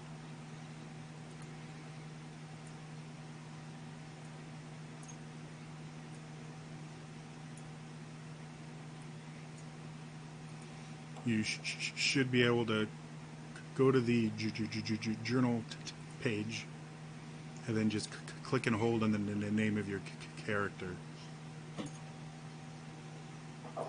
And then drag it out. And theoretically, you should be able to use it even if I drag it. There you go. Willow, can you check, or rather, can you put your mini right next? I couldn't move that one, so I just pulled one. There we go. Cool. So as you guys are sitting there, kind of Willow absorbed in learning, and Fade kind of learning while at the same time being wary of things. You guys both feel it at the same time. All the hairs on your arms stand up, and the gate in the wall suddenly erupts into life, and the center of it turns into this kind of strange blue, almost mist-like thing, and out of it these strange-looking there we go creatures rush forward with these two before you guys can even realize it, moving right next to Willow. Rather, they'd be more of there and there. And these guys moving forward as well. As the two, just I can show this. The two creatures wielding shields and axes look very similar to dwarves, but their skin is this deep, dark, almost obsidian color. And the two smaller ones don't have beards, but their skin is this strange kind of gray, slatish color. And they have these very strange, elongated nose and almost rodent-like expressions. And the first one comes up, and the first thing he does is swings his hand towards Willow's temple. And I need the right sheet up. malicious muttering. Of course it was too good to be true. That's a nat 1, the first strike. So he goes and he just misses completely the first time. Comes back around for a second, which is a 19. Yep. All right. And as he hits your head, I need a con save from you. I will attempt to block the next one, if there is a next one. Okay. That is... Theoretically, you're in a surprise round right now, so you don't actually have a reaction. Okay. Unfortunately. So it's a 17. 17. Math is hard.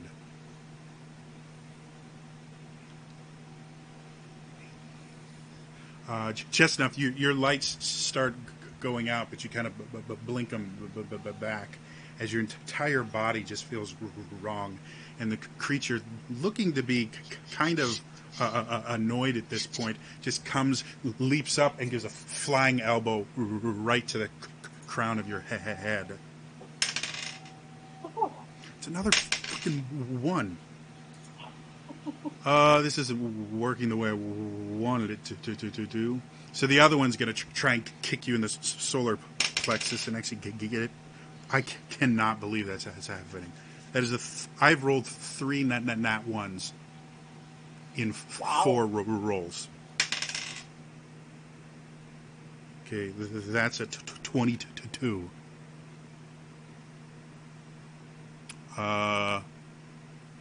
And you took on the one hit you did take would be 10 points of bludgeoning damage, and the second one would be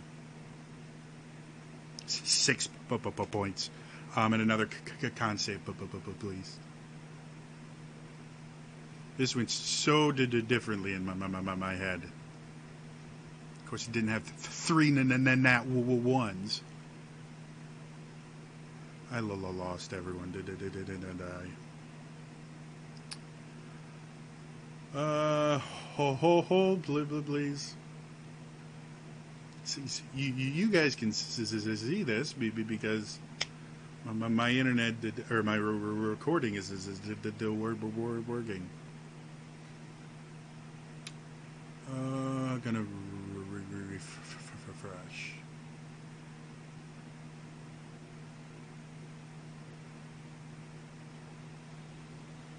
There's our guy. Today, but it didn't quite turn out that way. Gotta love internet just giving out. So did you make your? I need another con save, please. You hear that? I'll do that.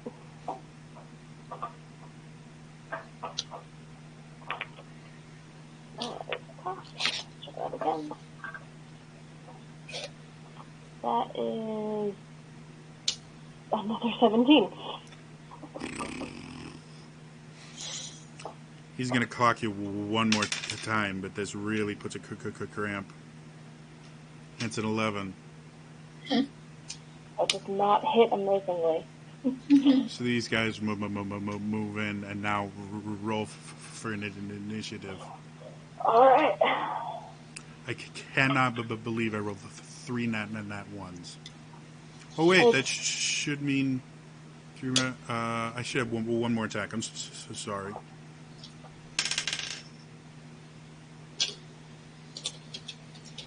Uh.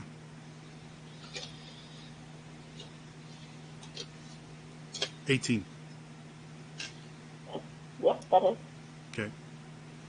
So another con save, and that's 10 points of damage.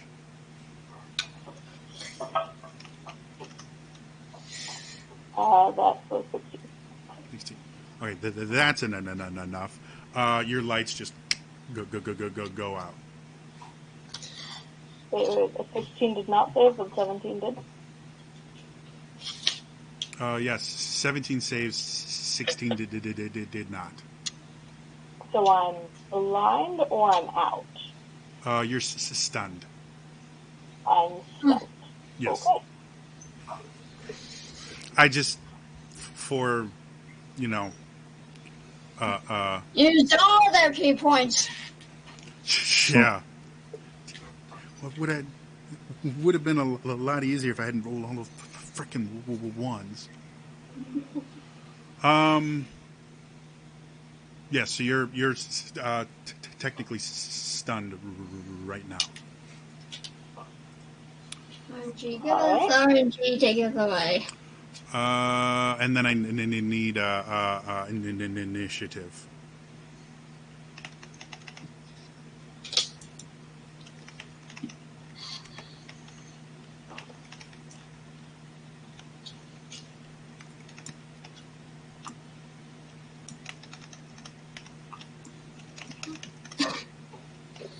Oh my god.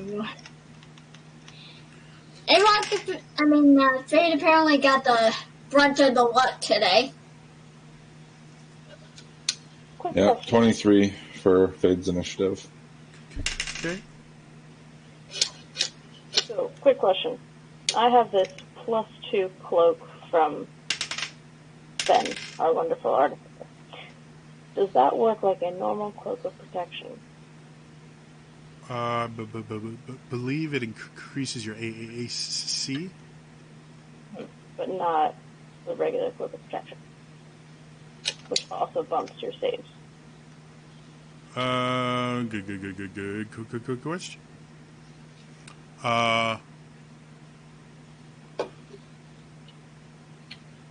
I don't Because when I put it into D&D Beyond, it came up with that, but I didn't think it did that, but I just wanted to clarify.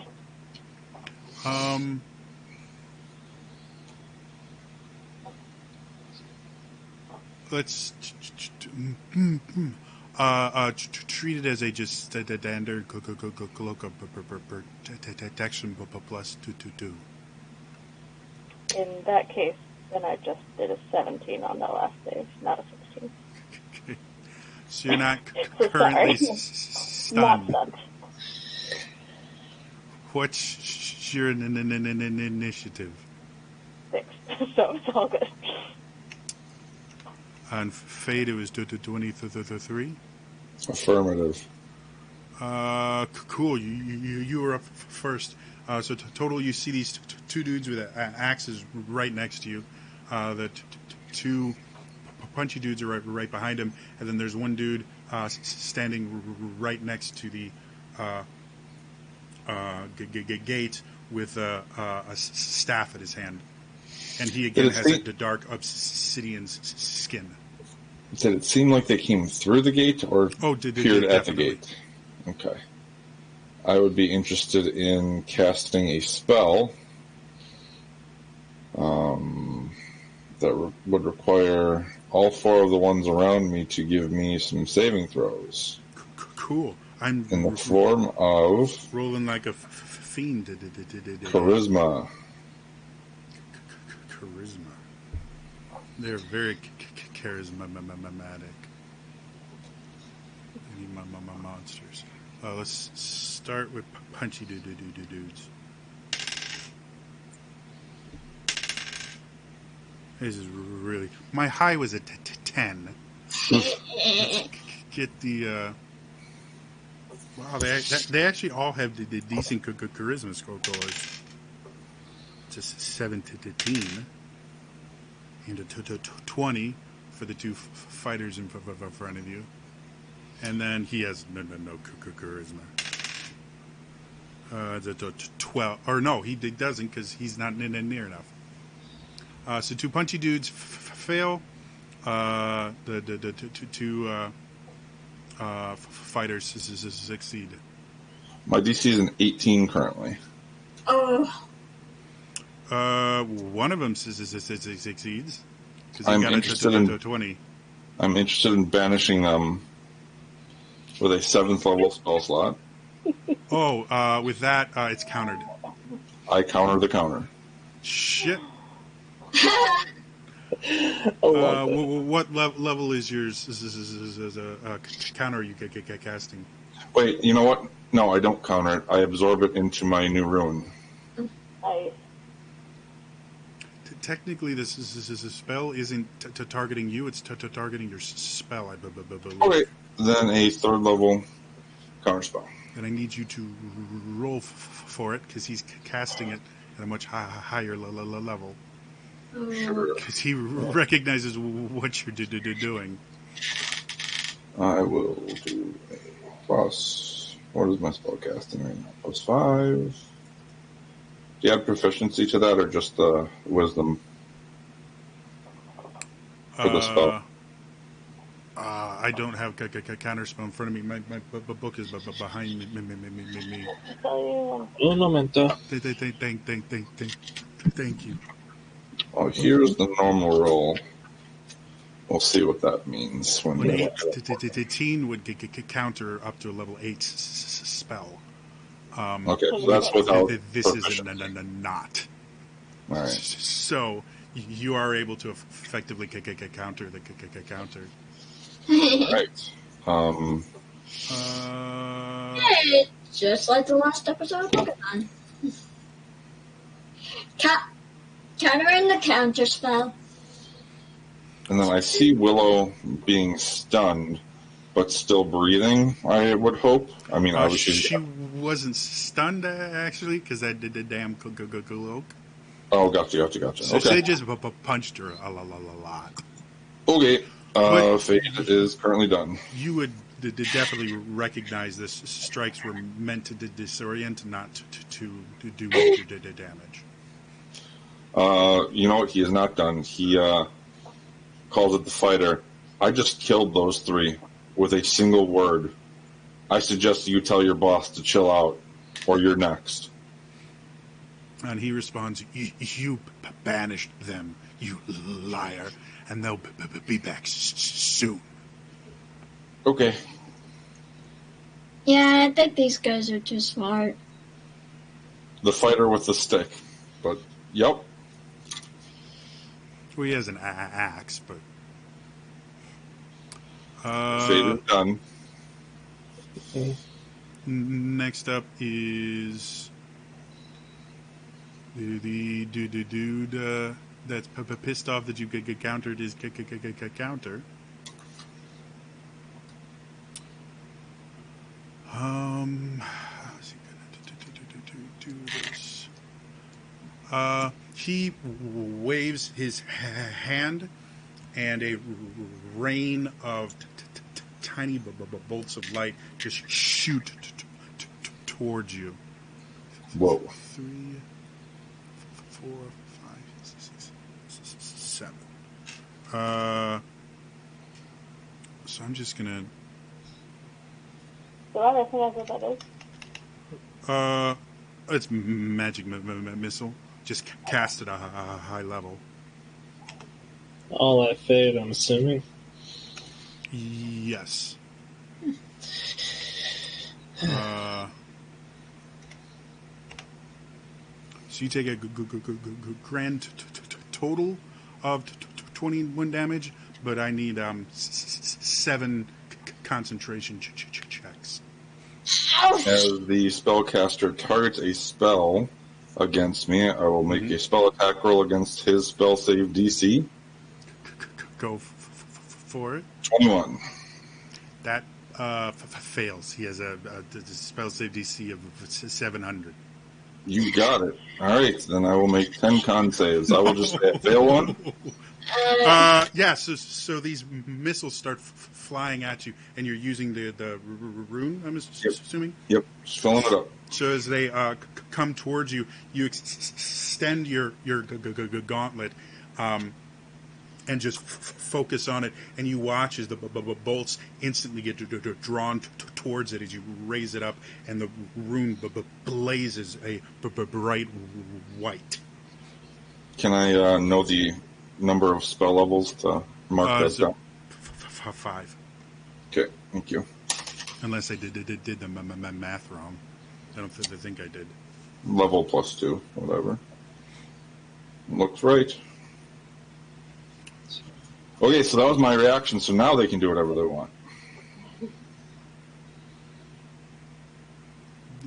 Okay. He's pissed at you and just stays up there because I had a really cool counter planned, and I was not expecting counter spell. However, they don't exist right now, or they do. They're playing cards in your crazy side dimension. It's not pleasant. You'd be surprised what they think is pleasant. The one fighter dude next to you is actually going to take swings at you. Yup.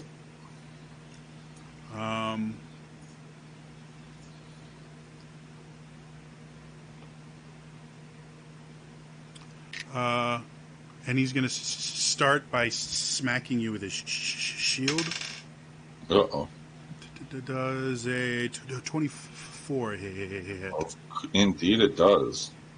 You take 9 bludgeoning damage, and I need a strength save.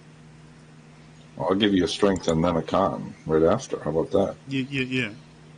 Strength is 17. Okay. Constitution is only 13. But it's over 10.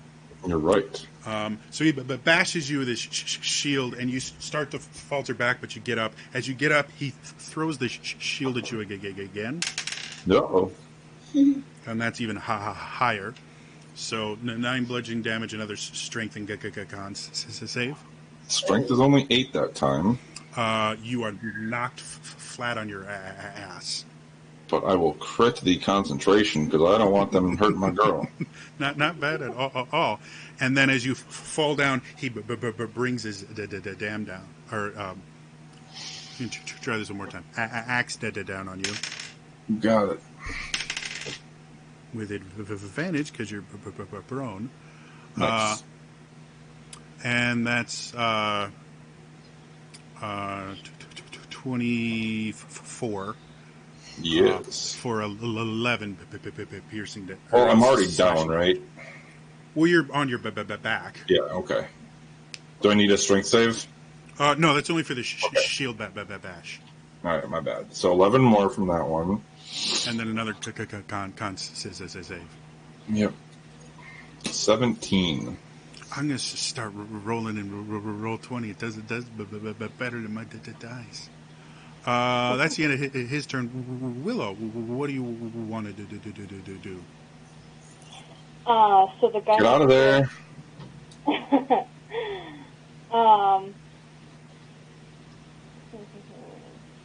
So the guy next to us is just been hitting us, and the guy up by the gate is clearly something more magical. Yeah, I mean it's hard to not see. He's obviously an arcane spellcaster, pretty powerful too with the stuff he's just been kind of casually throwing out. Okay. Well, I know how Spanish works, and I don't want that to go away. So, let's see.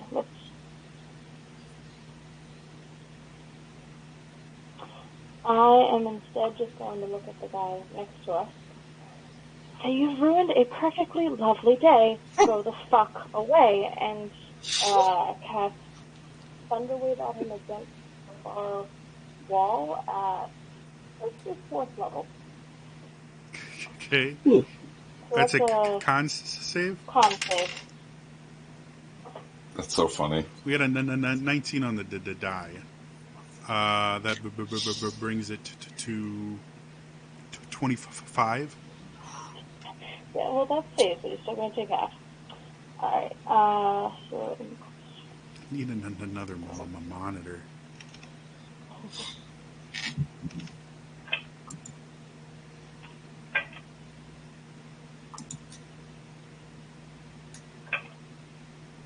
Gotta say, you guys are pissing these guys off. Would have been 27, so that's what, 13? Yes. he holds it his ears and just looks at you with his scowl on his face. And then bonus action, I will. I don't think I can do much from here. No. I think I'm not going to move away yet. Okay. Top of the round. Two more of these guys show up.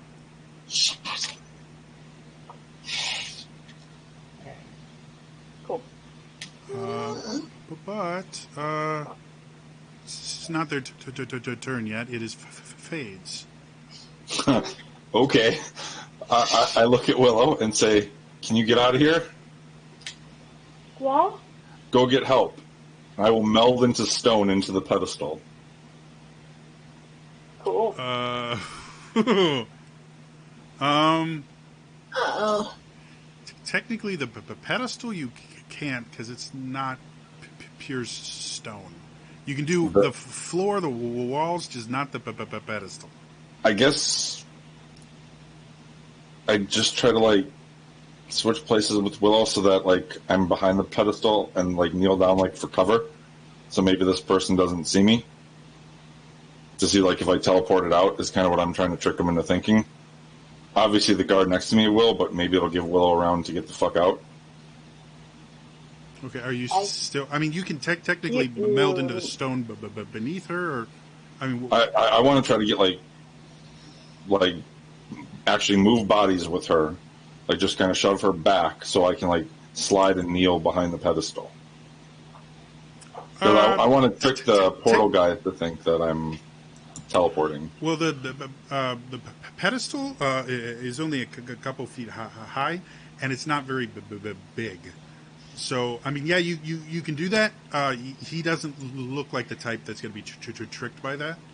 But if you want to switch places, technically you can grapple and move her. No, that's okay. If it's not tall enough for me to do this, then I wouldn't do this. So, yeah. I would like to change my plan, and I would like to first scream for help. Then smart move.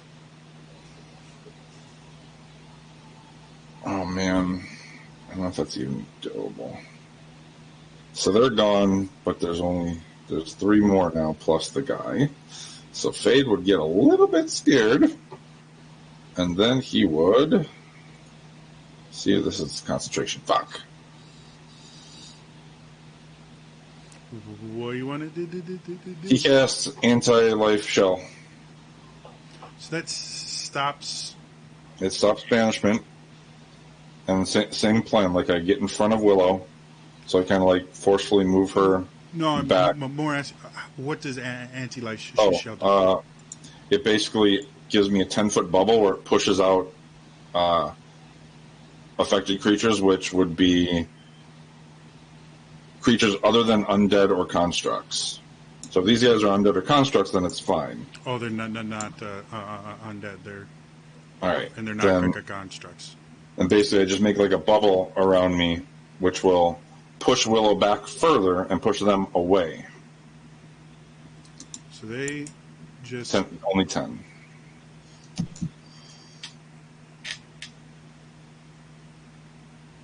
And then if you can move her, she's an unaffected creature as well. I can't choose not to get her. Oh. Yep. So she to technically be there? Yep.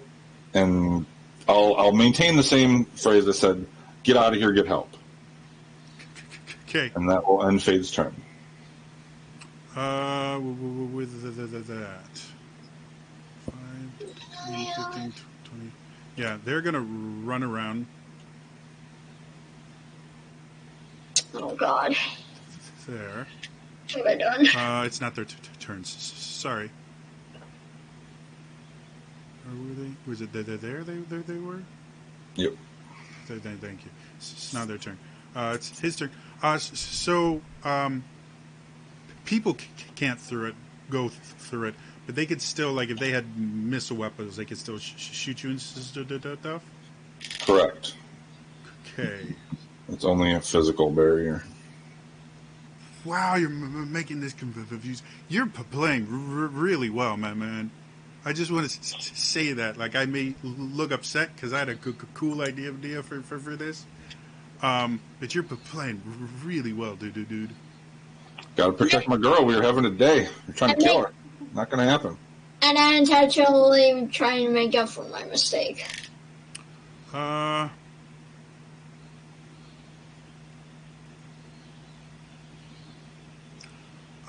The mage is going to scream, forget the girl, get the map if you can't get her. And these two are going to move over here. And the first one is going to try and, I guess, Willow, I'm assuming you have the map on your person? Yeah. He's going to try and just rip it out of your hands. I need So athletics check. I don't know if I'm. Well, let me just say this, and then Go do whatever. I did ask for the map earlier because I wanted it out specifically for this, so I feel like it would be right under me by the books that we were studying while trying to do this. You make the call, but that's that's a valid point. They would be able to see that, and since they can't get near you, they're just going to take the throwing axes in their belts, and they're going to chuck some axes at you. Oh, good. That's a 19. That would heal, but I guess I'll shield.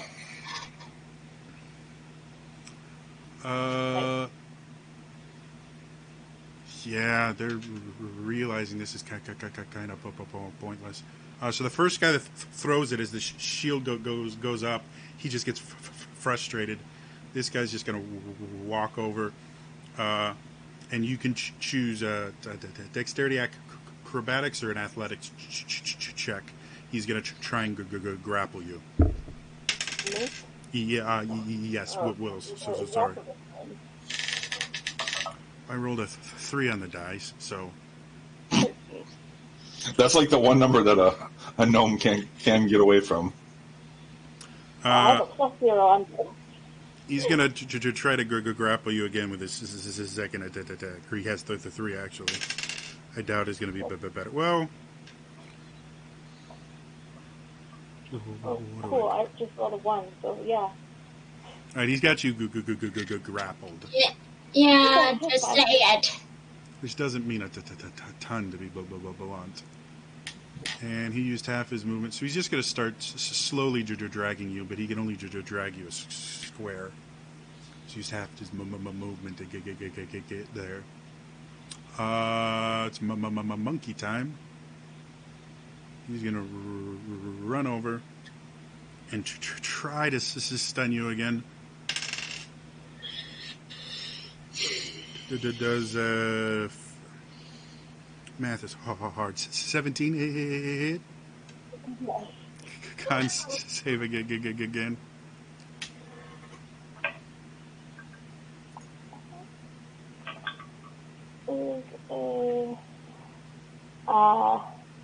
17. Damn. Another bunch. That's gonna fail. 12? 12 is my AC. Oh, another. You're taking. I'm just going to use average damage here. It's easier. Taking. God, my math is so hard. 7 damage. For that one? Or for. And anytime I hit you with a monk, it just says 7 damage. Alright, so that's 14 for this one. I rolled a 20, not natural, for my face. You are never getting done. That's going to hit with a 16. Yep. Another, he's running out of key points. This is point. Yeah, they are using all the key points. I've never seen a wizard resist this well. What is your con, Gore? That's on save the plus 4. Nice! But I just rolled a natural one, so it doesn't matter. Oh You're unconscious. Wait, unconscious is done. Or it's done. Sorry. Okay. Cool. That's interesting. He can't. 10, 15. Yeah, he's not going to do anything. They are going to kind of shift you to the monk, but he's used his action and most of his movement to where he can only move you like that. You're slowly but surely getting moved. The other two monks are going to rush in. Then it's your turn, and you're done. And then it's... I can't save from that?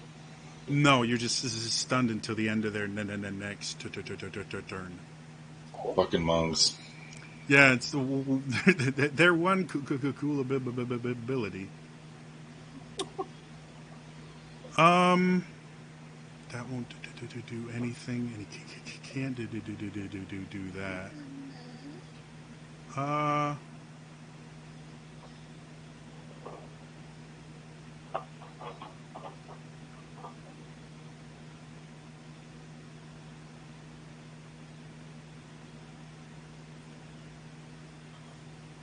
Probably it isn't going to work the way I want it to.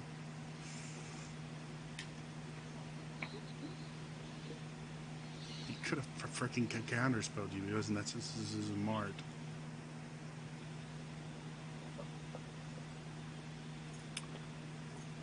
Yeah, he's going to do some stupid. I need a wisdom save from Fade. And it is a charm effect, which I think you might have advantage on. Yep. So this is probably going to go very poorly. 19. Yeah, no. You hear him whisper, go for a swim. Oh, what a dick. You don't feel particularly like going for a swim right now? Not yet. Soon. Top of the order. As you're sitting there, another fighter shows up. By any chance, do me and Kata have any chance of getting into this, or are we just out completely? Yeah, you're coming. A grand total of 18 seconds has passed since the commotion started.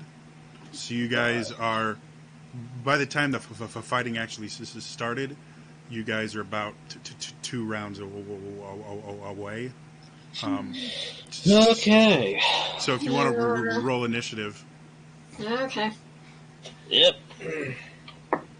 Unfortunately, you were on the other side of this city. But brings us back to top of the order with Fade. He said, get the map. So I pick it up. And call them all back. I look at whoever the guy on the top is, the one I'm actually scared of. Mm-hmm. Call them all back now, or this burns in my hand. He goes, do it. It's what I would have done. Okay. And then Fade, his bluff didn't work, so he will walk over towards Willow. Now, how is that going to work? My spell just ends. When I try to push someone, it just okay. It's over. You're currently standing on a dwarf. There you go. Yeah, fall here. 5, 10, 15, 20, 25. Sure, we'll go there. And she is currently dazed and confused. and grappled technically. Yeah, that's not great. And you're stunned, not unconscious yet. So I will.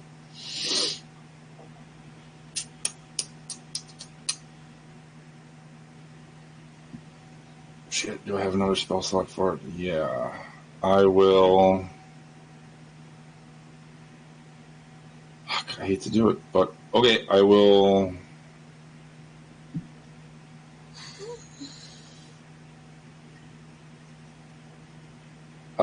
Put my Path to the Grave on the caster up at on the dais. Just remind me what that does.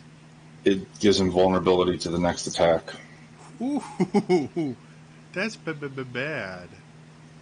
That's an action, and then as a bonus action, I am going to drop the map on Willow and Misty Step to him.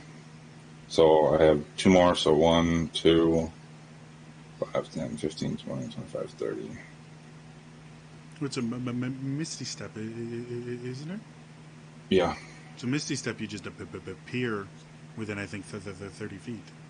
Well, I was just trying to get closer. Oh, okay. I moved too far away.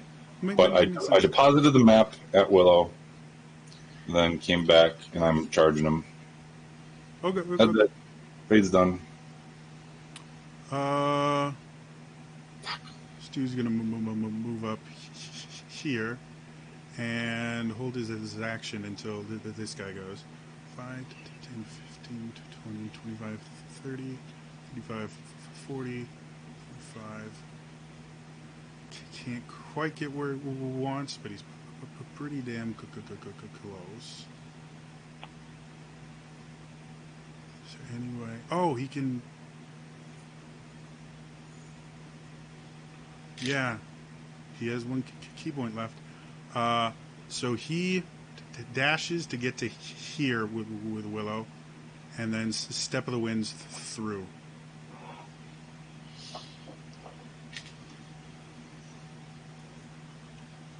Both of them disappearing. With that, the rest of these guys run in and disappear through the portal. The fighter was not holding a run action, so he's just going to chill there as everyone else goes and the portal shuts off.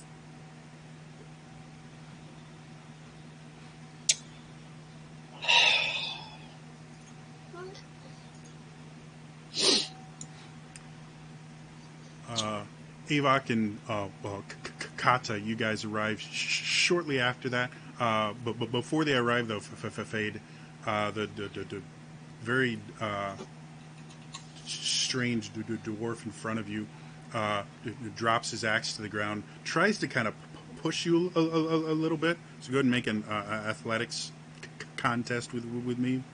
Sure. This will be +3, so a total of 20. Yeah, it doesn't do anything, and then he attempts to run past you. Anything you want to do with him before he runs? Is he running towards the portal? No, he looks like he's running towards the exit. No, I try to invoke the Dark Lady again with a Divine Intervention, and it does not work. So I charge the portal and start beating on it. Okay.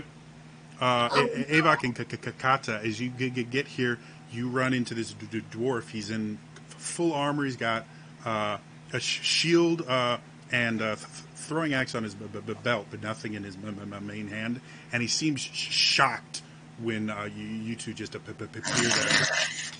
And you can tackling his ass to the ground. Okay, make me a athletics contest.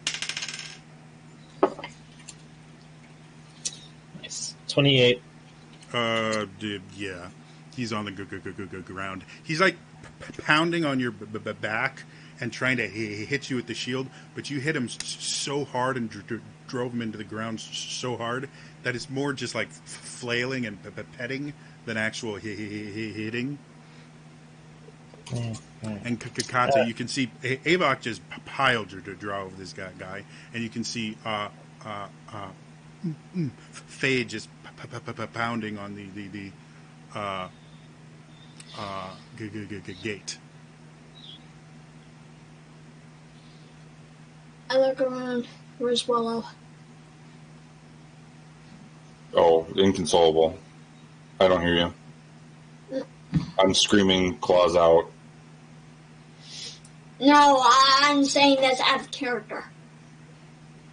We don't know. Oh, yeah, no, she went through the portal. All right, buddy. I drop to my knees in shock, feeling that this is all her fault.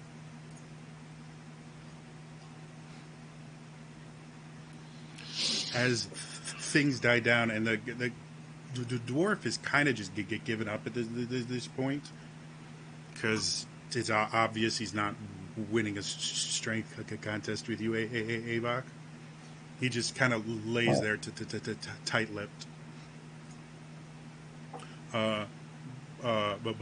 Balthazar comes in and goes, "What's happened?" Avok, is the guy you're holding still alive? Still alive. Okay, I walk over and start to flay him. Shit. Okay, I'm How do gonna I open prevent you this? from. Wait, what? I scream at the guy, how do I open it? Okay, that's her game. I need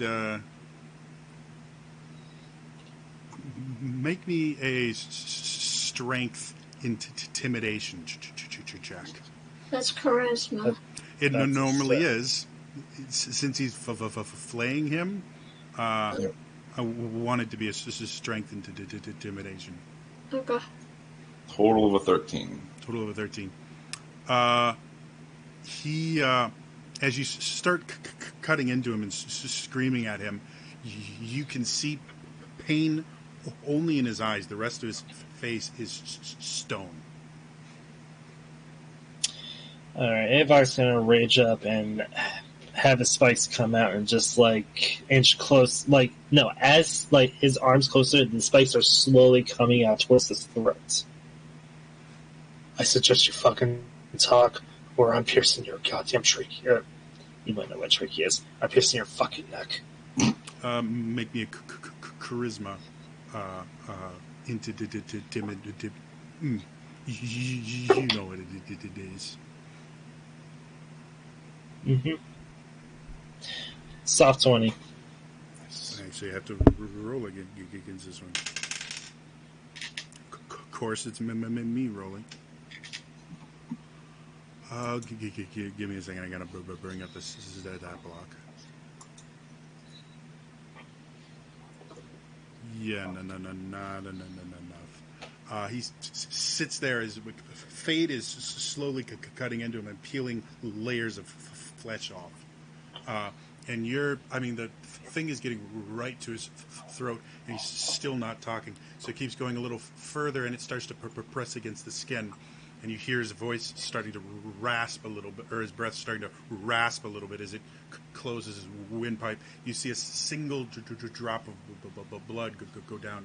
Finally, he spits at you in the face. He goes, "Your invasion will not succeed." The fuck are you talking about? You're the one that invaded us! Kata. Okay, clearly there's a misunderstanding. We weren't invading. Clearly we didn't know your city was occupado. And now, As far as we were aware. he's closed his eyes and seems to be mumbling something under his breath. I heal him. And he looks at you like you're crazy. I heal whatever wound I just cut off. Whatever skin I cut off, I heal it. He still looks at you like you're nuts. I start to flay it off again. Aha! Now he understands. I will do this forever. And he's sitting there, and you're seeing just sweat pour down his face, and he's shaking, trying to hold his composure. He turns to you and goes, I gladly give my life for my king and kingdom. It's not your life I want, buddy. Just your pain. Heal him again. Fucking cut it off again. Okay, Fade, can we stop with the crazy stuff? Seriously, I won't tell Willa about this, but I will if you don't. She's gone. They took her. What are they going to do? Let me guess, prisoner of what you think is a war? He's just closed his eyes and he's mumbling something under his breath again. What is it? Why am I here? It's a language you don't understand. Damn As it. a soldier, would Avok understand this type of demeanor? Make me a religion check. Oh, no, if it's... I thought this To be was soldier... perfectly honest, you're probably the only person that would have seen this. 17.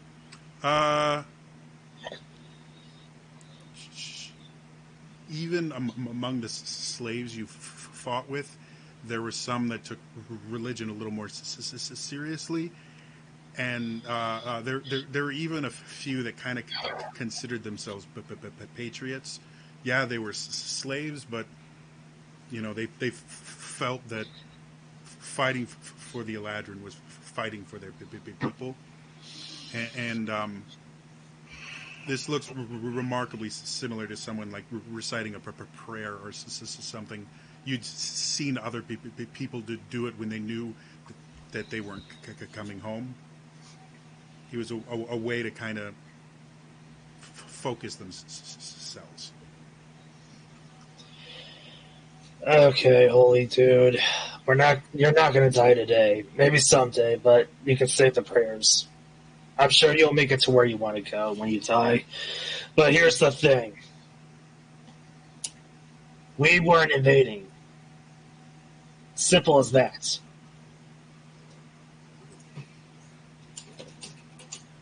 Clearly, okay, I'm going to assume that I'm just talking whatever assumptions based on what I've seen so far. It looks like your people are on the other side of that portal in the underwater city. Which, by the way, we met a couple of your friends. They were not pleasant, but they're still alive because they ran away. You say underwater city. He stops mumbling and looks at you. What do you know of an underwater city? Well, for starters, me and my two friends here, we've been to another one, Dumdaro. Ever heard of it? And his eyes, his face goes pale. Even with the fact that it's black, it lightens. That city was empty. Straight empty. And unfortunately, a Kraken decided to be a dick and destroy it. But yeah, this whole thing that you think is an invasion was really just, what's the word? An archaeology dig. We didn't know you guys were even there. Still alive after so long. No one who sees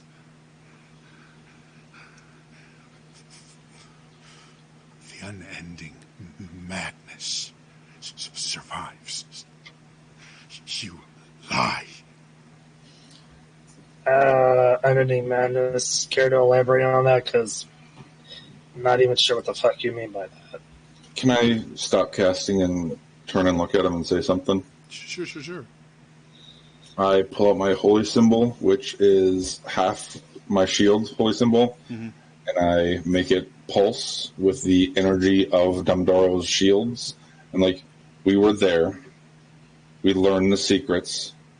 We fought whatever that thing was, the madness. He's after me. I know him. He spoke to me recently. You belong to him. None can speak to him and not fall under his thrall. Cannot allow his taint to ruin what has taken us generations to rebuild.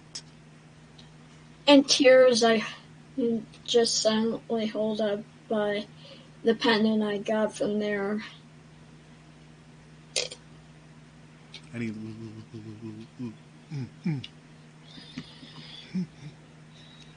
he looks at it, and then he kind of scowls at you. You're a thief as well. Okay, not cool. Not a thief, first off. She found it. Actually, hang on, hold up. Before Giving it. My mistake. Out of character, my mistake. Sorry. It's okay. Okay, it was given to her. And seriously, are you gonna just assume that we're all liars and thieves just because you don't know us?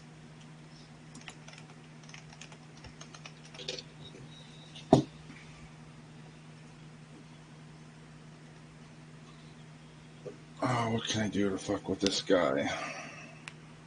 Is that a character? While this is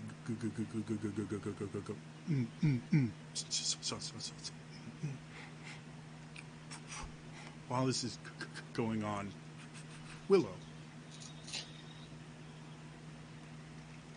Yeah.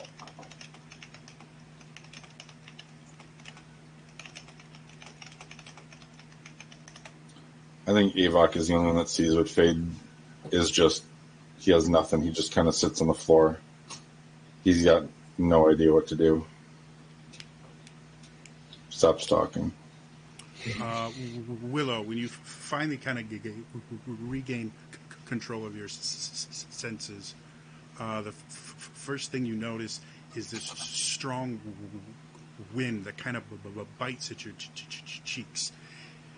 It's not freezing or anything, but there's little bits of wind or water in the wind that almost feel like little bits of sand scratching at you as they go across. You look around and you see massive waves coming towards you, but as they get close and look like they're about to crest, you suddenly see them split, and this large kind of pillar of energy interacts with them, and they kind of collapse down, but the sea spray continues and hits your face. As you look around, you see this massive city, easily the size of the Platinum City. But it looks like the entire city was like lifted up and thrown awkwardly into the ground, and there's parts of it that are at odd angles and things like that, and throughout the entire thing you can see tons of these strange dwarfs and weird gnome-like creatures walking around, and some of them are staring at you, others are just repairing machines around it and things. And you see a very tall, for gnomish standards, one of these strange gnome-like creatures walked towards you and just kind of look at you, and he turns and speaks a language you don't understand to two of the people who both take you by the arms and just start dragging you off to a different part of this city. Can I try and get away from them? You're welcome to. You're surrounded by about 30 of them right now. All I need is use of my hands. Say again? all I need is use of my hands. Oh, definitely. They haven't bound you just yet. You literally you lost the stun right as you walk through the portal. So you have enough time to do like one action. I want to dimension door the fuck away from all of them. Okay, where do you want to go? You can see a pretty far away. Do you want to try going into this city? It looks like this city itself is in the middle of the ocean on a bunch of like crags and spires of rock. But you can't see land other than the city as far as you can see. Is there any place I can see that I would have, like, cover visibility Sure. blocked from all of them Within that's not near other people? Yeah, within 500 feet, you can find because the dimension door is 500 feet, right? Yeah. Yeah.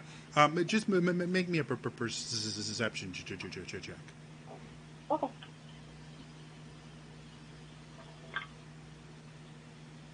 Nine.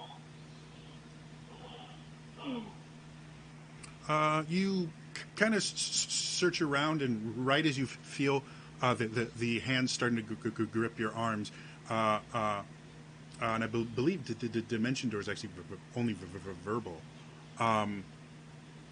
You speak the words and teleport off to a place you feel is safe for the moment. Though with the fact that you have no idea where you are, nor do you know anything about this city.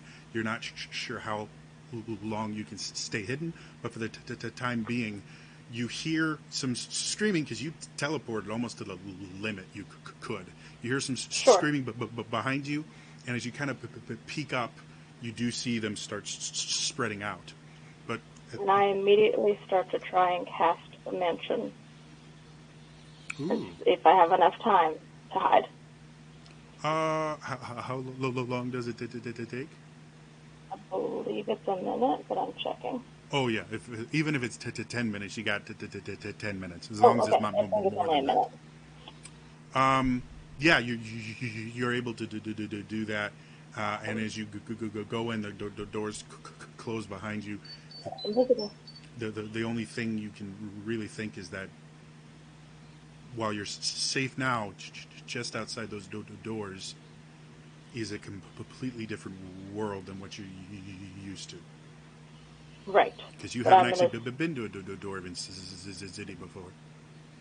Right. If I can do one more thing, why is that not coming up? Because I can't remember. Can I cast Sending across planes? You know what? Just for right now, that's actually where we're going to end it because it's getting kind of late. But thank you so much for watching.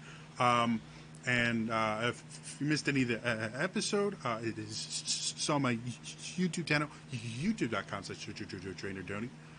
Otherwise, that's all for me today, and I'll see you guys next time. All right?